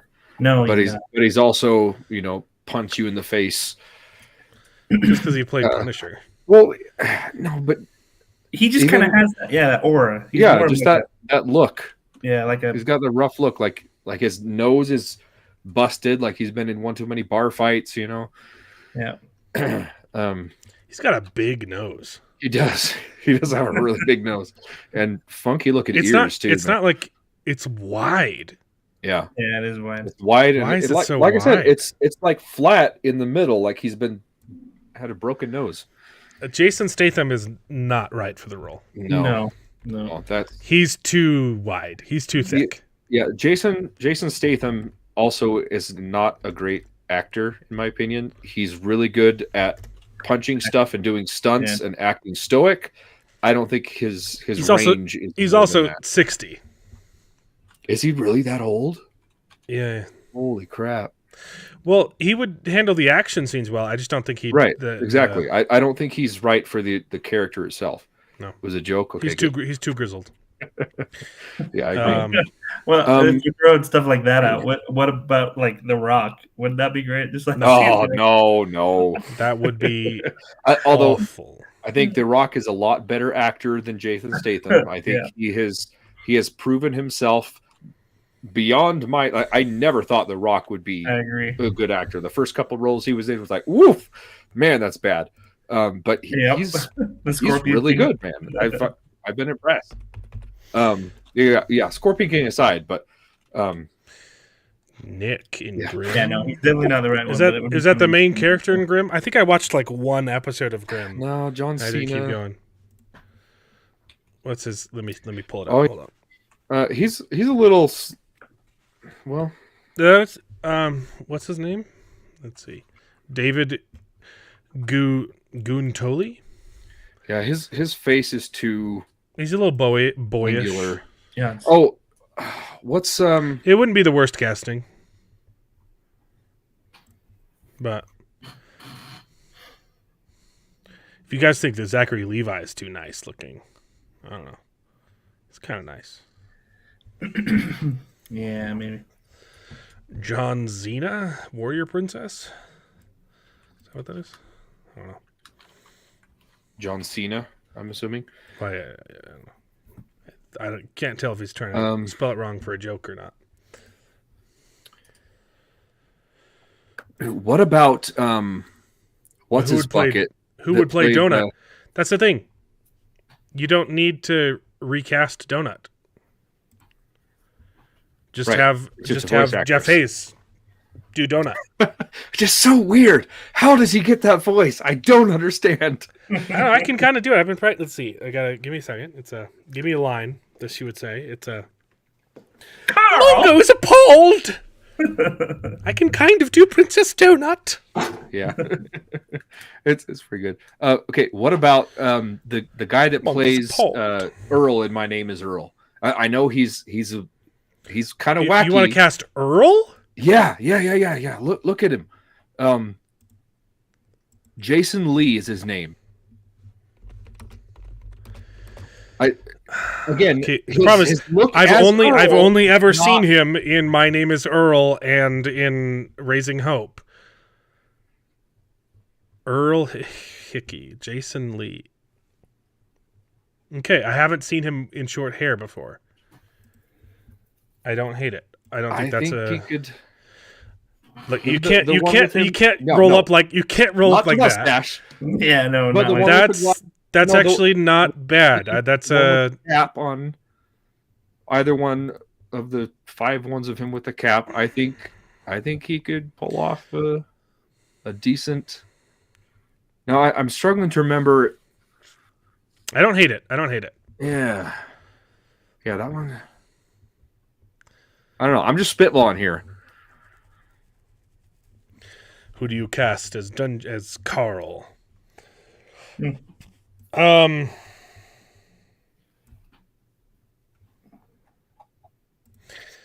Who's this? Yeah. Rob Delaney. Yeah, Anyway, show. next one.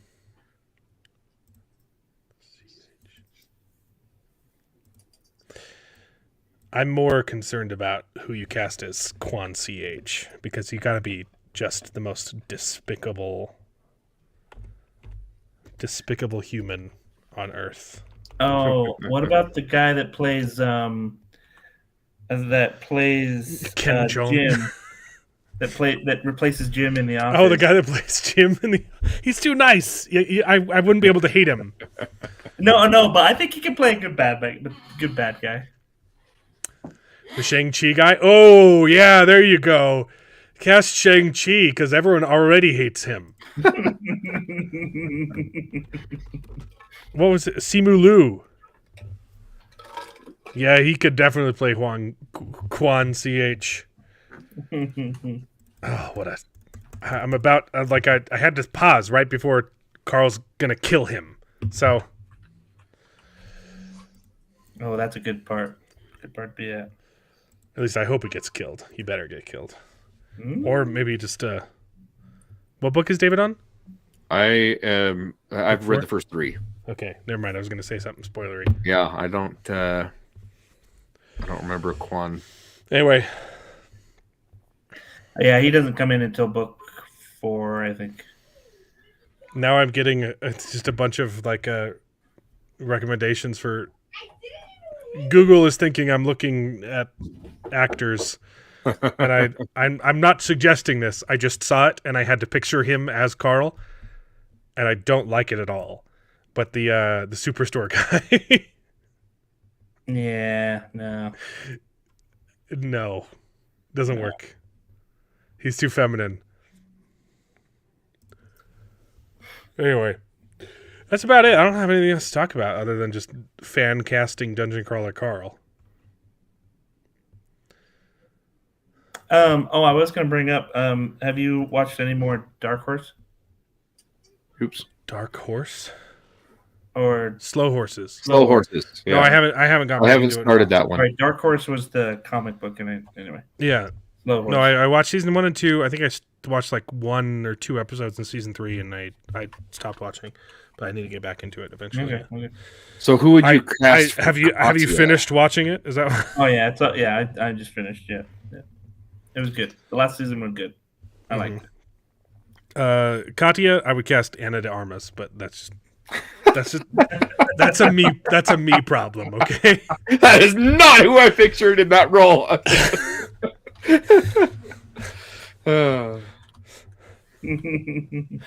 Yeah. What were you going to say, David? I don't know. I was just throwing it out there. Oh, okay. I see.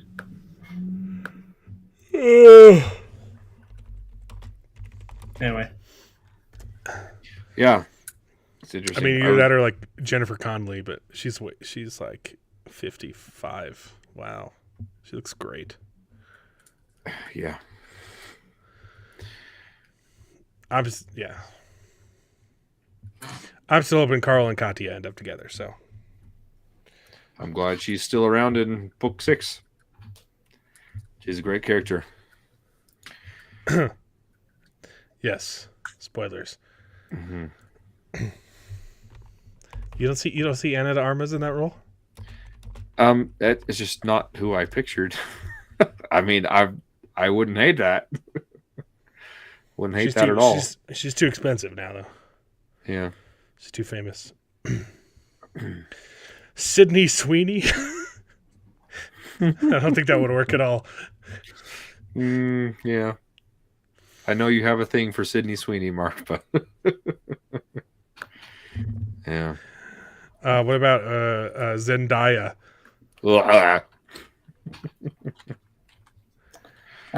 Rachel Ziegler.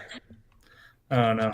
And now we're going. Okay, let's change subjects. This is taking a dark turn.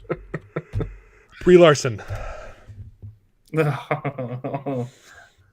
What's that chick they're casting now and everything that was the black chick, the one, yes. Marvel Jesus. Is that the same? The one that was she was terrible in the Falcon Winter History Soldier of the World Part 2, and we're talking about a different person. Okay, different annoying black chick. I thought you were talking about Erin Kellyman. I thought you were talking about this one. No. Oh no.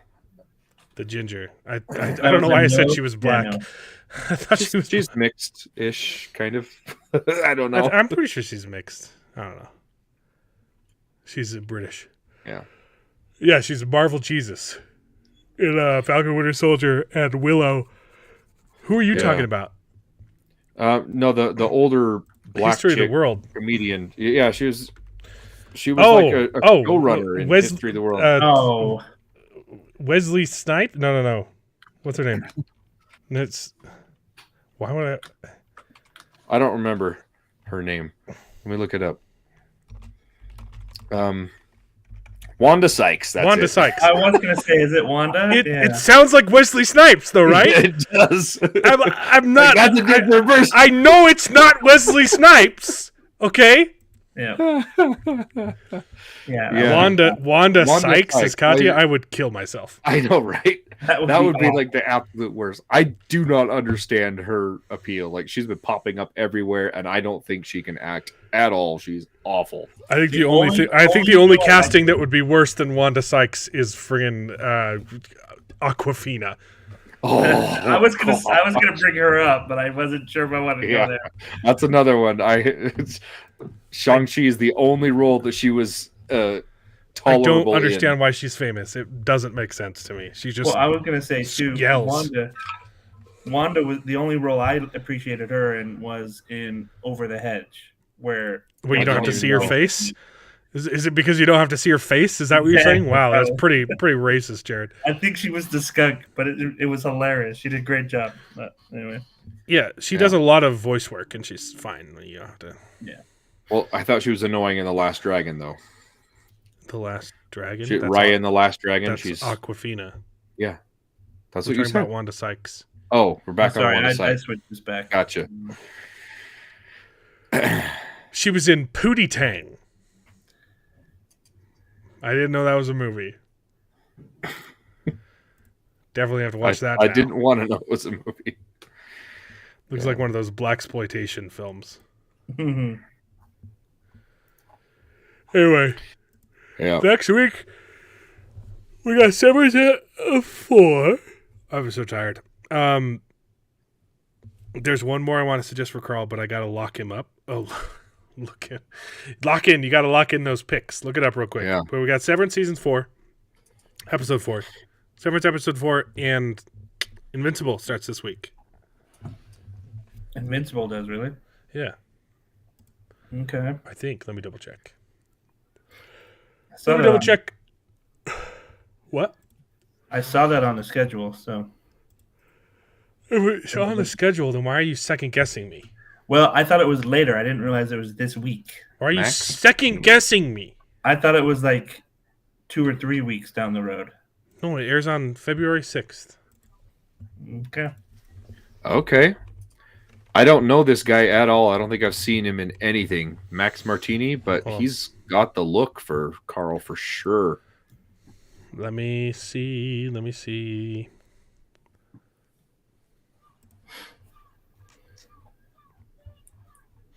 Unless they moved it back, it was supposed to be this week.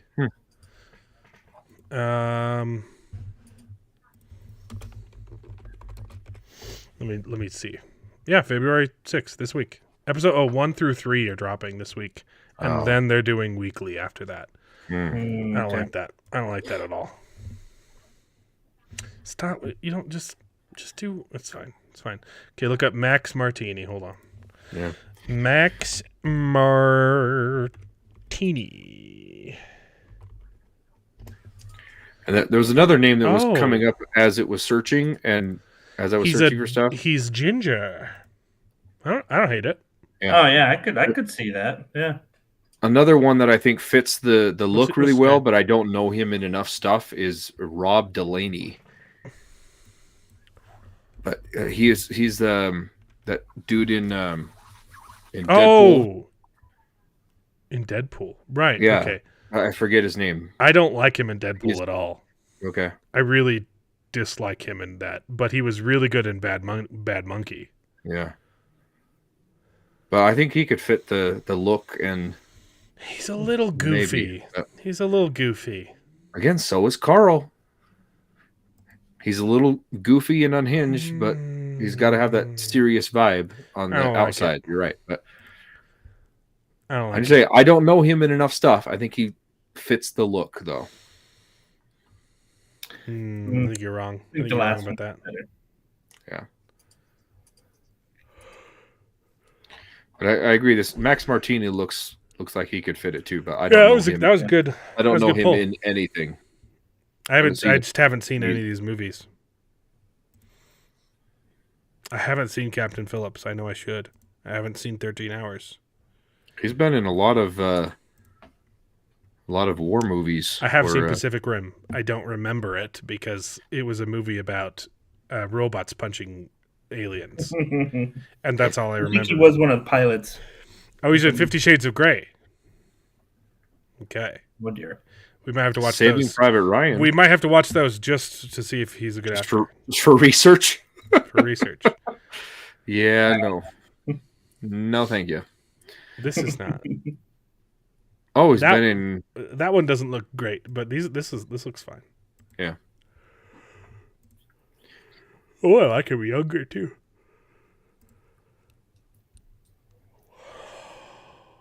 Yeah, I think Anywho, He's a little grizzled. yeah, I don't see any shots of him smiling, except for that younger shot of him. Anyway, can't wait. But- Dungeon Crawl Carl's fantastic. I'm definitely going to start releasing videos now. It's been hard juggling 4 kids and juggling with the depression that Wind and Truth gave me. But I think we're over that. We got it out of our system. We did like 3 streams talking about Wind and Truth. I haven't done a book review on this channel. I don't know if I ever will. Man, that book messed me up. It was so bad. Yeah, we got videos coming. Okay, I guys. just need to buckle down and edit, and juggling my schedule has been awful. But I'm seeing another fan casting for Carl that I don't hate. all right, stop burying the lead. It's Jensen Ackles. Oh yeah, I think he could do it. he's Supernatural. He's in The Boys. Is he in The Boys? I haven't seen The Boys, so I don't know. Yeah, he's in The Boys. He's in Smallville. That's not terrible. I think he could do that. I like him. That'd be good. Again, he's another one that he's got a deeper voice than you'd think just looking at him. Yeah, I think. But he can do the serious. Yeah, that's not but bad. Also the jovial. I think that's a good casting. That could work. I could not get into Supernatural, man. I had a lot of friends who liked it. I had a lot of friends who liked that. I started watching season 1. I think I watched like 10 episodes, and just in the first 10 episodes, there was so much filler. There were like 6 filler episodes in the first 10 episodes. There was one about bees. That was just the worst thing I've ever seen in my life. I was like, people like this show. This is garbage. Yeah, there's a lot of episodes that are. I'm sure it gets better later on, but like, man, I could not stick with that show. The problem is that it does get better, and then they just keep beating a dead horse. Isn't it still going? I think they finally finished it at like 13. Oh, it was like a spin-off. They did like a prequel about their parents. I don't know that, but yeah, originally it was supposed to end like. The show was done at season 4 or season 5 or something, and the executive said, "No, this is too good. It's making too much money. You got to come up with something." And they just kept dragging it out, and like all the characters just died several times, and then they got back to life, and then they went to hell, and then they came back, and then they went to heaven, and they came back, and then it's like, come on. But I really liked it. It did get better. I think I watched the first 5.5 seasons or something, but then it just I've never heard of this guy. You just Robert really like Krasinski. Pacific Rim, don't you? He's the other robot driver in Pacific Rim. Man, it's just a weird thing to admit, man. It's not. Look, it's like a guilty pleasure. Okay, like you can enjoy watching Pacific Rim, just don't tell people that you liked that movie. Okay. Yeah, I can see it too. He's got the strong jaw that a lot of the other who was actually castings are talking missing. about Warcraft. He was in it. Travis Fimmel, yes, Travis Fimmel. No, I don't think as much as I love Travis Fimmel, he would not be a good. No. Oh, man, I want to see this guy in everything though. Okay, so here's the opposite question: what role could he play in Dungeon Crawler? Carl? You think the? You know what? How old is he? How old is he? He could be the. Okay, depending on who you cast as Carl, he could play Carl's dad. Well, no, what? Or he could be the trainer dude. Oh! Oh, wait. Yes, please let him be Mordecai. Here's the thing though. Mordecai changes. You're not going to be seeing Travis Fimmel's face if he's cast as Mordecai because he changes every floor. Okay, I know. I love him. I don't know if he has good like voice acting chops. That's true. It needs to be someone that can do good voices. But he could also be the I forget his name, but the crawler that they run into that he's done voice acting. But is it varied voice acting? Because his role in Vikings and Raised by Wolves It's all the same. and Dune Prophecy is the exact It's same good. character. It's all good. I'm not saying it's bad, but it is all the same.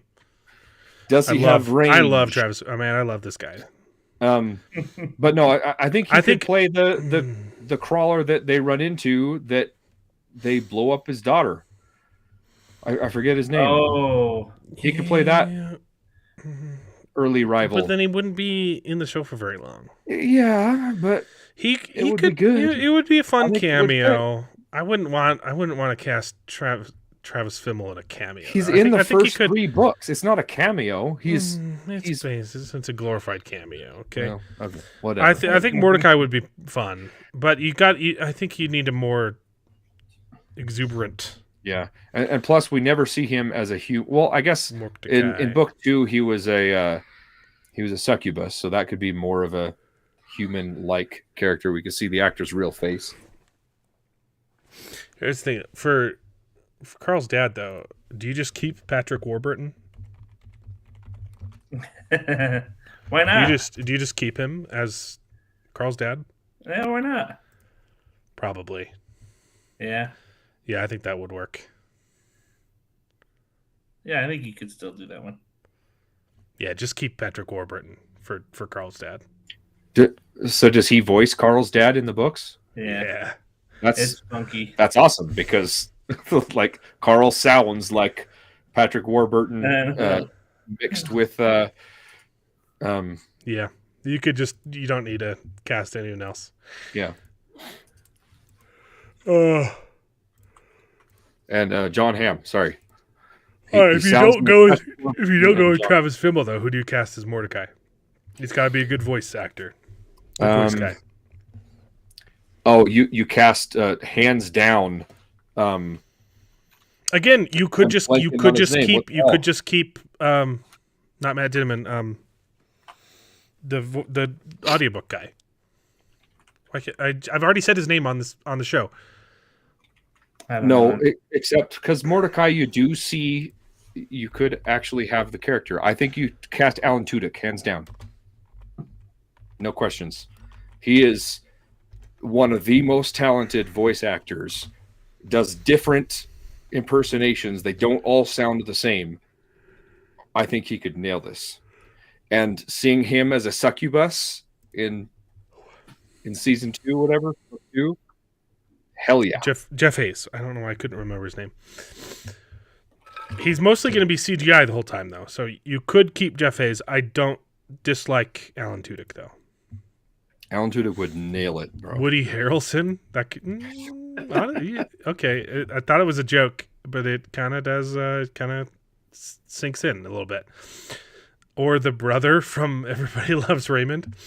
Yeah. He sounds like Patrick Warburton. Oh, yeah. That's, again, I think he's too old, though.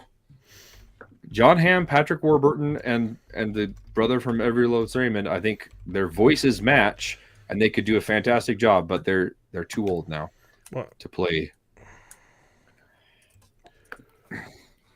As Mordecai, or as who are we talking here?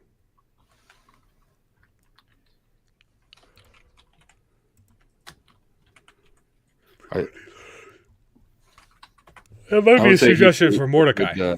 Carl. He does have a great voice. He has a fantastic voice. Yeah. Brad Garrett. That's right. But again, he sounds like the he does kind of sound too much like Carl to play Mordecai.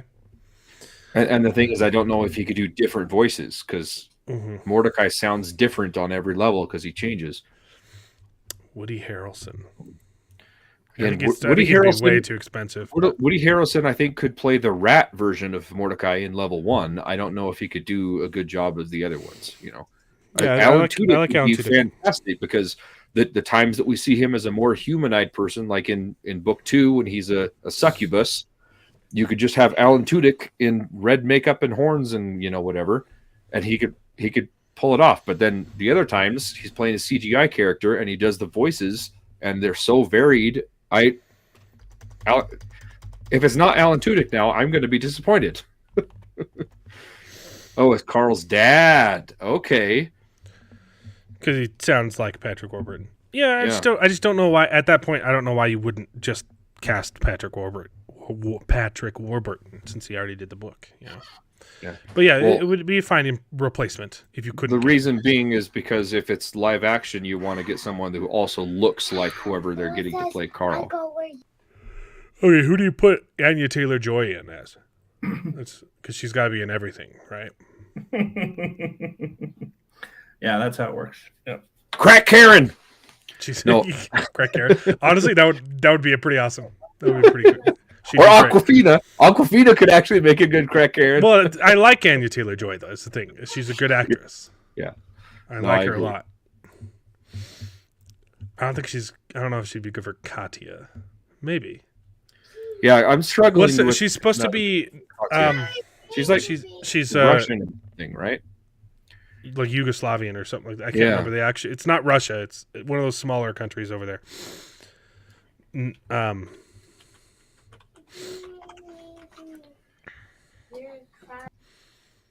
Yeah. Who do you cast as is Elle? Is the crazy old geriatric lady who gets a new lease on life in the dungeon? Ellie? Is that Ellie? Is that her name? Yeah, I think so. It's got to be. I mean, Betty White would be phenomenal. You know, if she was Still around. Yeah. she was still with us for that kind of role. Who else?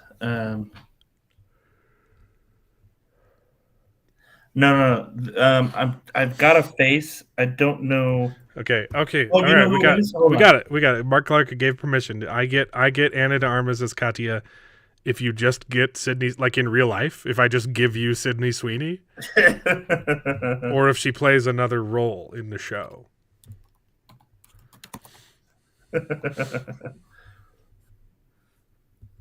Problem is that the other. I'm thinking of the other female characters. Imani is black, so you can't race swap that.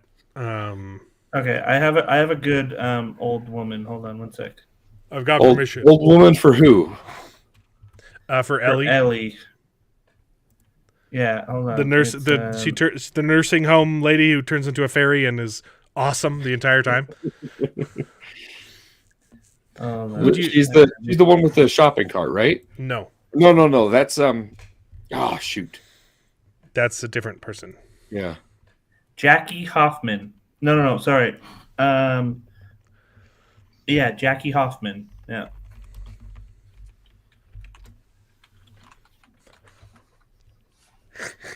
She's crazy. Yeah. Right. I'm like, I think she'd be perfect. I can see her as a crazy fairy. Yeah. Constantly hitting on Carl the whole time. Yeah, for sure. I could totally see that. Okay, For sure. I like that. That's a good That's a good choice. Yeah. Clancy Brown. I don't even remember that character. Is that a character in earlier in the books? No, that's an actor. I don't know who he would play. Oh, where do you put him in the show? Got it. Yeah. Who would you class Clancy Brown as, or is Clancy Brown a character in the book? No. You who could. would you cast him? Oh. I'm struggling to remember. I know he was in Penguin. I know he has a very pronounced voice. Yeah. You could cast him as Orn, the liaison.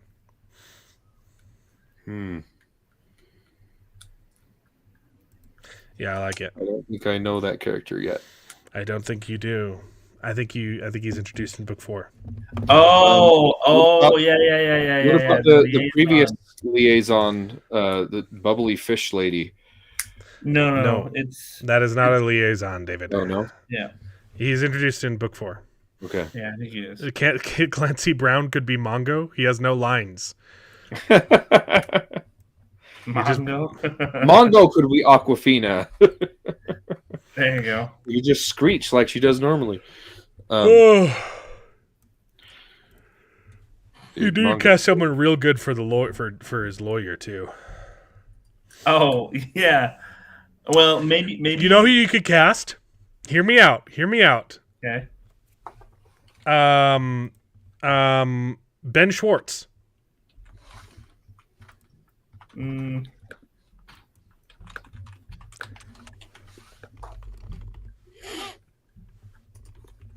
Sonic the Hedgehog, dude.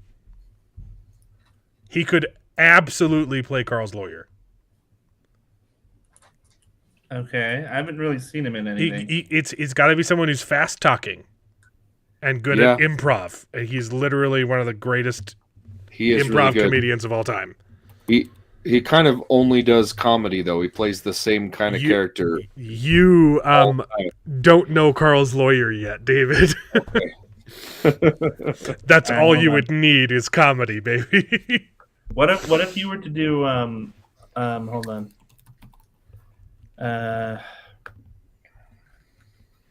Or James Marsden or something. Yep. I feel like you could get James Marsden in a great cameo for the show. Now I'm just on a Sonic bender, you know.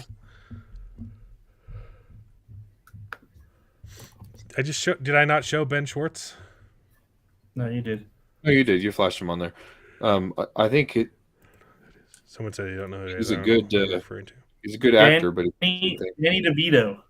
Danny DeVito as the Danny lawyer. DeVito, dude. Yeah, as the Okay. lawyer. That could work too. That could definitely Right? work. Like he Danny could DeVito. honestly, Danny DeVito could do Mordecai. He could do Dude, either. baby, yeah. Either way, he would be fine. again, that's the Look, I will never say no to Danny DeVito. I would cast Danny DeVito as Katya Danny DeVito's just to, voice. I would cast Danny DeVito as Katya just to get Danny DeVito in the show. Okay, I will never say no to that man. Oh man. Oh, that's funny. But I think he could play. Yeah, he would definitely be a great lawyer. Yeah, I think he could do a lawyer. Problem is, like the other cast members, they kind of come and go. You know, like it's Yeah. just Carl and Carl and Donut and then Donut. Katya. mostly. No, That's right. hey David, I think you're wrong. Alan Tudyk is not right for Mordecai. Alan No? Tudyk is Prepotente. Alan Tudyk is Prepotente. Remind me who Prepotente is. The goat. Um, Look, he always plays animals screams. too. I Well, know, he talks too, though. He has lines I know, and I know. screams. So you got to have a guy who can talk and scream. Yeah. Alan Tudyk is Prepotente. You need to recast Mordecai. So now Danny DeVito is open. I mean, he can do both. So do you use No, Danny no, no. DeVito as the lawyer or as Mordecai? No, Mordecai needs to be varied voices. Danny DeVito just does Danny DeVito voice. Yeah, it's true. It does. The voice doesn't need to vary. Well, Yes, I it guess does. he has to start like gargling, and Yeah, you're right. He's The goat. Yes, Alan Tudyk is Prepotente, and Yeah. and if okay. that Again, has to happen, that has to happen. he could play both. It's just a voice role for Prepotente. But you're right. It'd be a that would mocap role. absolutely rock. Prepotente is so good. Um, You haven't even gotten to how good Prepotente is yet, man. I know. I just got a taste in book 3. That would be. You that got to would be get to good. book 5. So freaking good. Yeah. Nathan Fillion, yeah, Nathan Fillion would definitely need to do some kind of cameo. If you can't get Warburton, Nathan Fillion could play Carl's dad. He could also play a villain. He could play. He could be one of the bosses, maybe. Oh, he could be the bro juicer, the juicer. I don't see Nathan Fillion as the juicer. I think he could pull it off. Oh, I'm proud of you, bro. Proud of you, gay. No, you need no. you need like Jason Statham for that. You know, like you need Okay. No, as you much as need, I dislike him, you need like John Cena. Oh, John. I think he's a Cena horrible would- person. I think he'd be great as the juicer. Yeah, John Cena Bro, would. I think he could pull that role off. I don't see Nathan Fillion there. Nathan Fillion, you don't want to waste on the juicer too. That's just one fight. You got to Yeah. Nathan Again, Nathan Fillion's probably Problem is a lot of the overarching villains that last a long time are women too. Yeah.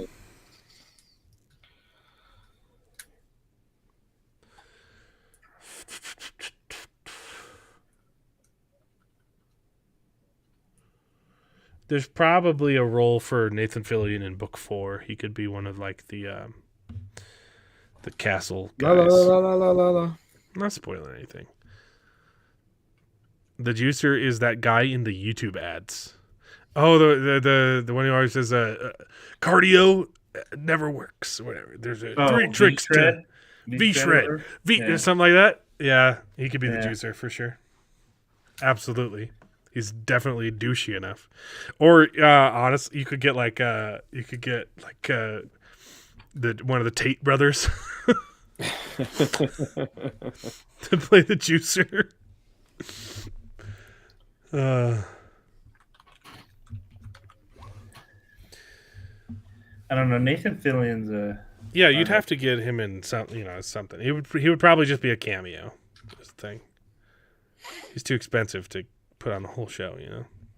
He's got that rookie what about money. Terry Crews for the juicer. Terry Crews? Oh, that'd be great. That'd be fantastic. Yeah. Oh yeah, you'd have to get Critical Drinker to come back for Vernon. He was great. That was the train conductor in 3, right? Yeah. Yeah. Oh, there's lots of people you could get some really fun cameos Crews would be that just show up for one scene. You could have some fun cameos, have fun with it. But the main characters. What about the Manitar? Who should play the Manitar? I wouldn't hate to see Nathan Fillion as the Manitar. Yeah. I think that would be a good cameo for him if he doesn't get like a main role, Yeah. Anyway, can't wait. Love Dungeon Crawler, Carl. Super fun. Probably talked about it for way too much. way too long. I just get, man, you just get me excited when you show me a picture of Travis Fimmel. That's where it all started, right? Someone pulled up a picture of Travis Fimmel, and then we just jumped out. I think he could be a great rat Mordecai, but I don't know about the other Mordecais. Again, I think Alan Tudyk for Mordecai. He can voice the goats too. Prepotente, baby. No, he can voice them all. He has so many different voices. It's great. So can the literal voice actor that we already have. Yeah. It was more fun than me talking about League of Legends. I was talking about League of Legends lore, okay? That was a very relevant conversation. We were talking about Arcane. Yeah. Okay? You can't shame me. I'm a nerd. I know who I am. Okay? Stifler. Who's Stifler? I don't know who that is.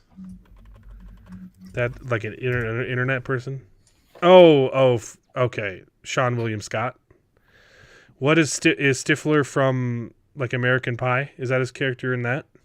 I haven't seen any of those movies. I like him. He could play the Manitar, sure. Honestly, he might not be a bad Carl. He's too, maybe not. Too smug. I do like him though. He's in Shifting Gears. He's the best part of it. Nice. Yeah, I haven't seen any of the American Pie movies. I'm a good Christian boy. I don't watch movies about sex.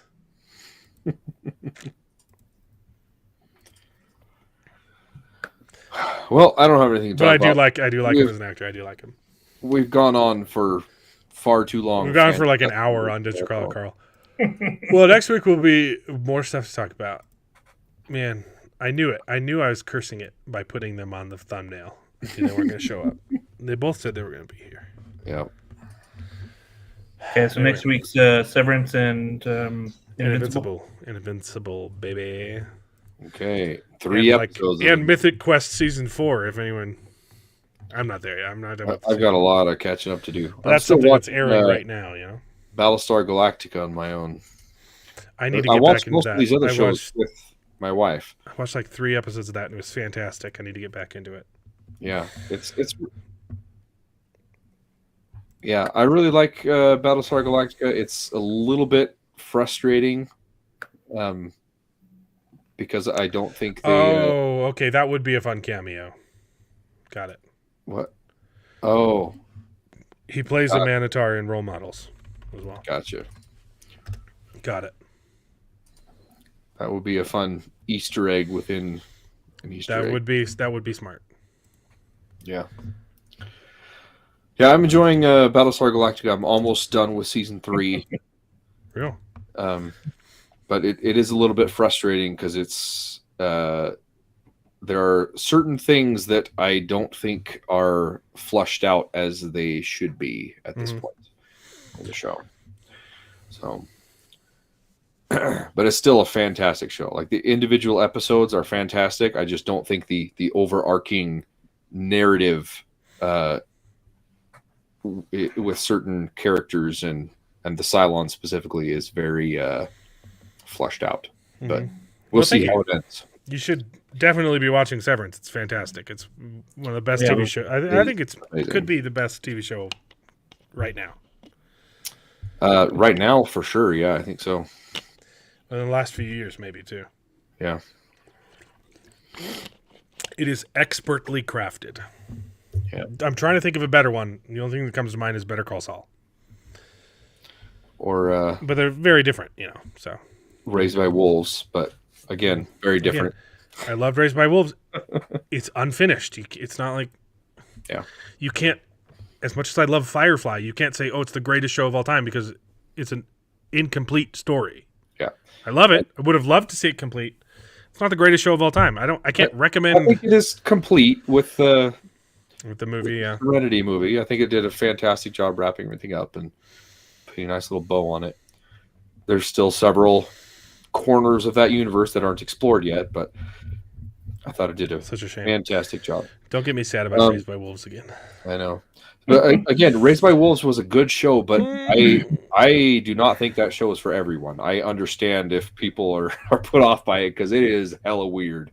You're hella weird. I am hella cool. Which is cool. why I like it.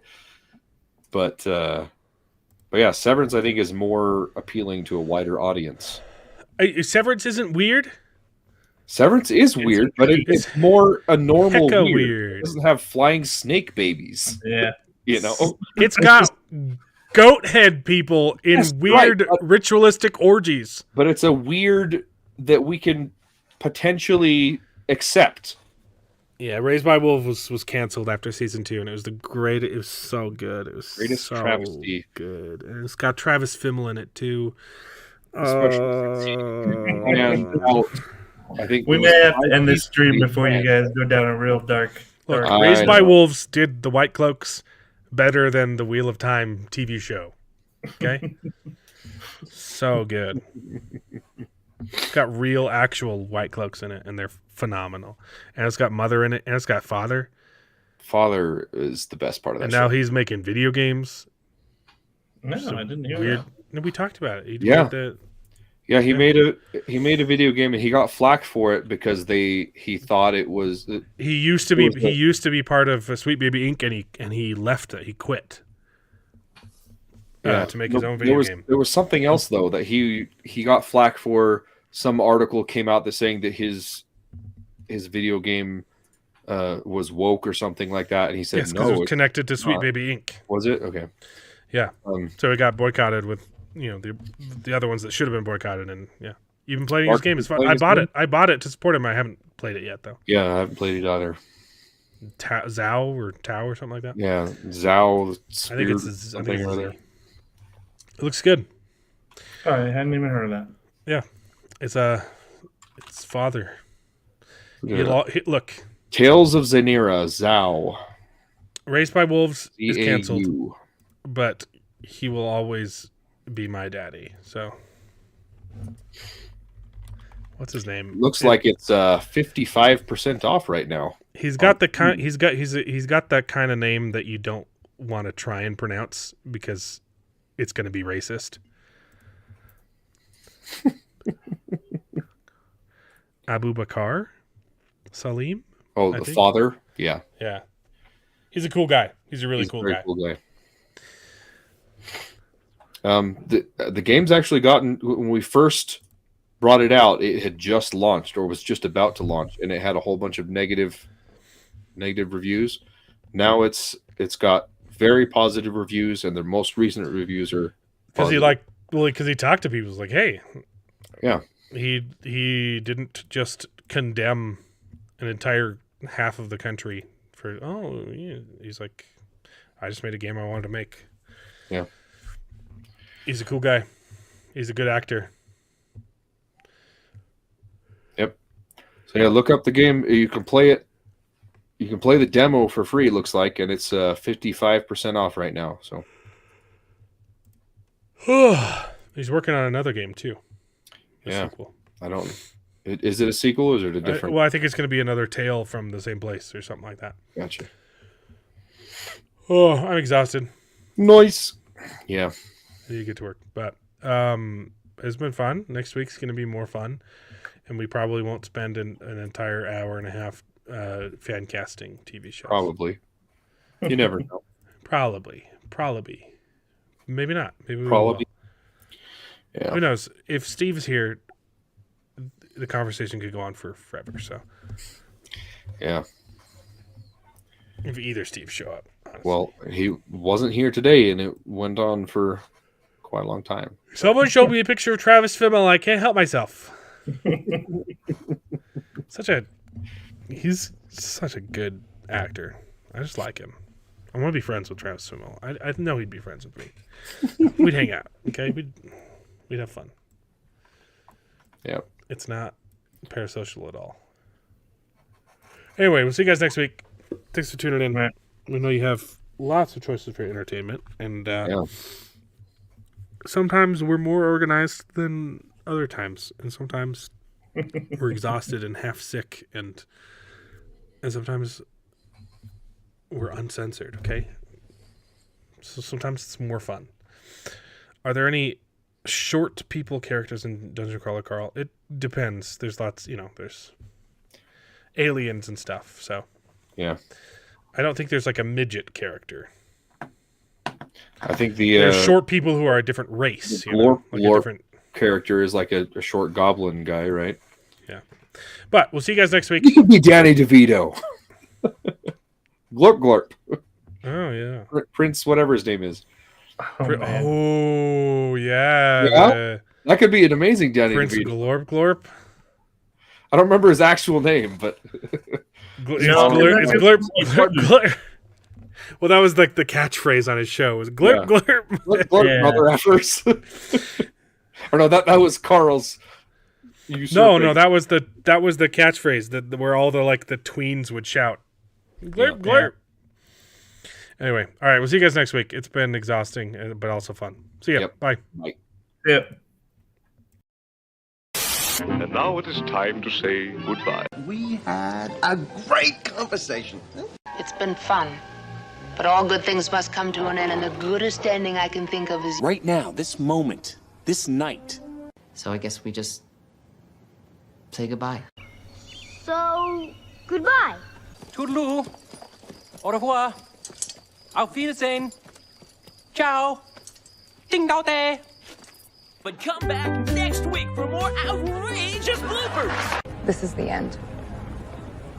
Well, there's only one thing left to do. I'm gonna go home and sleep with my wife.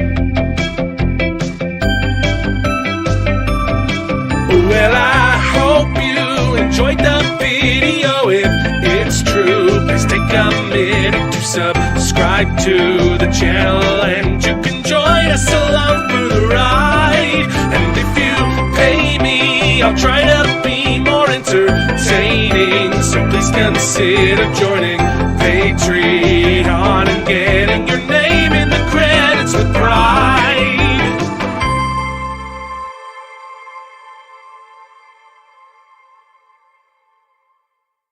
I'd buy that for $1.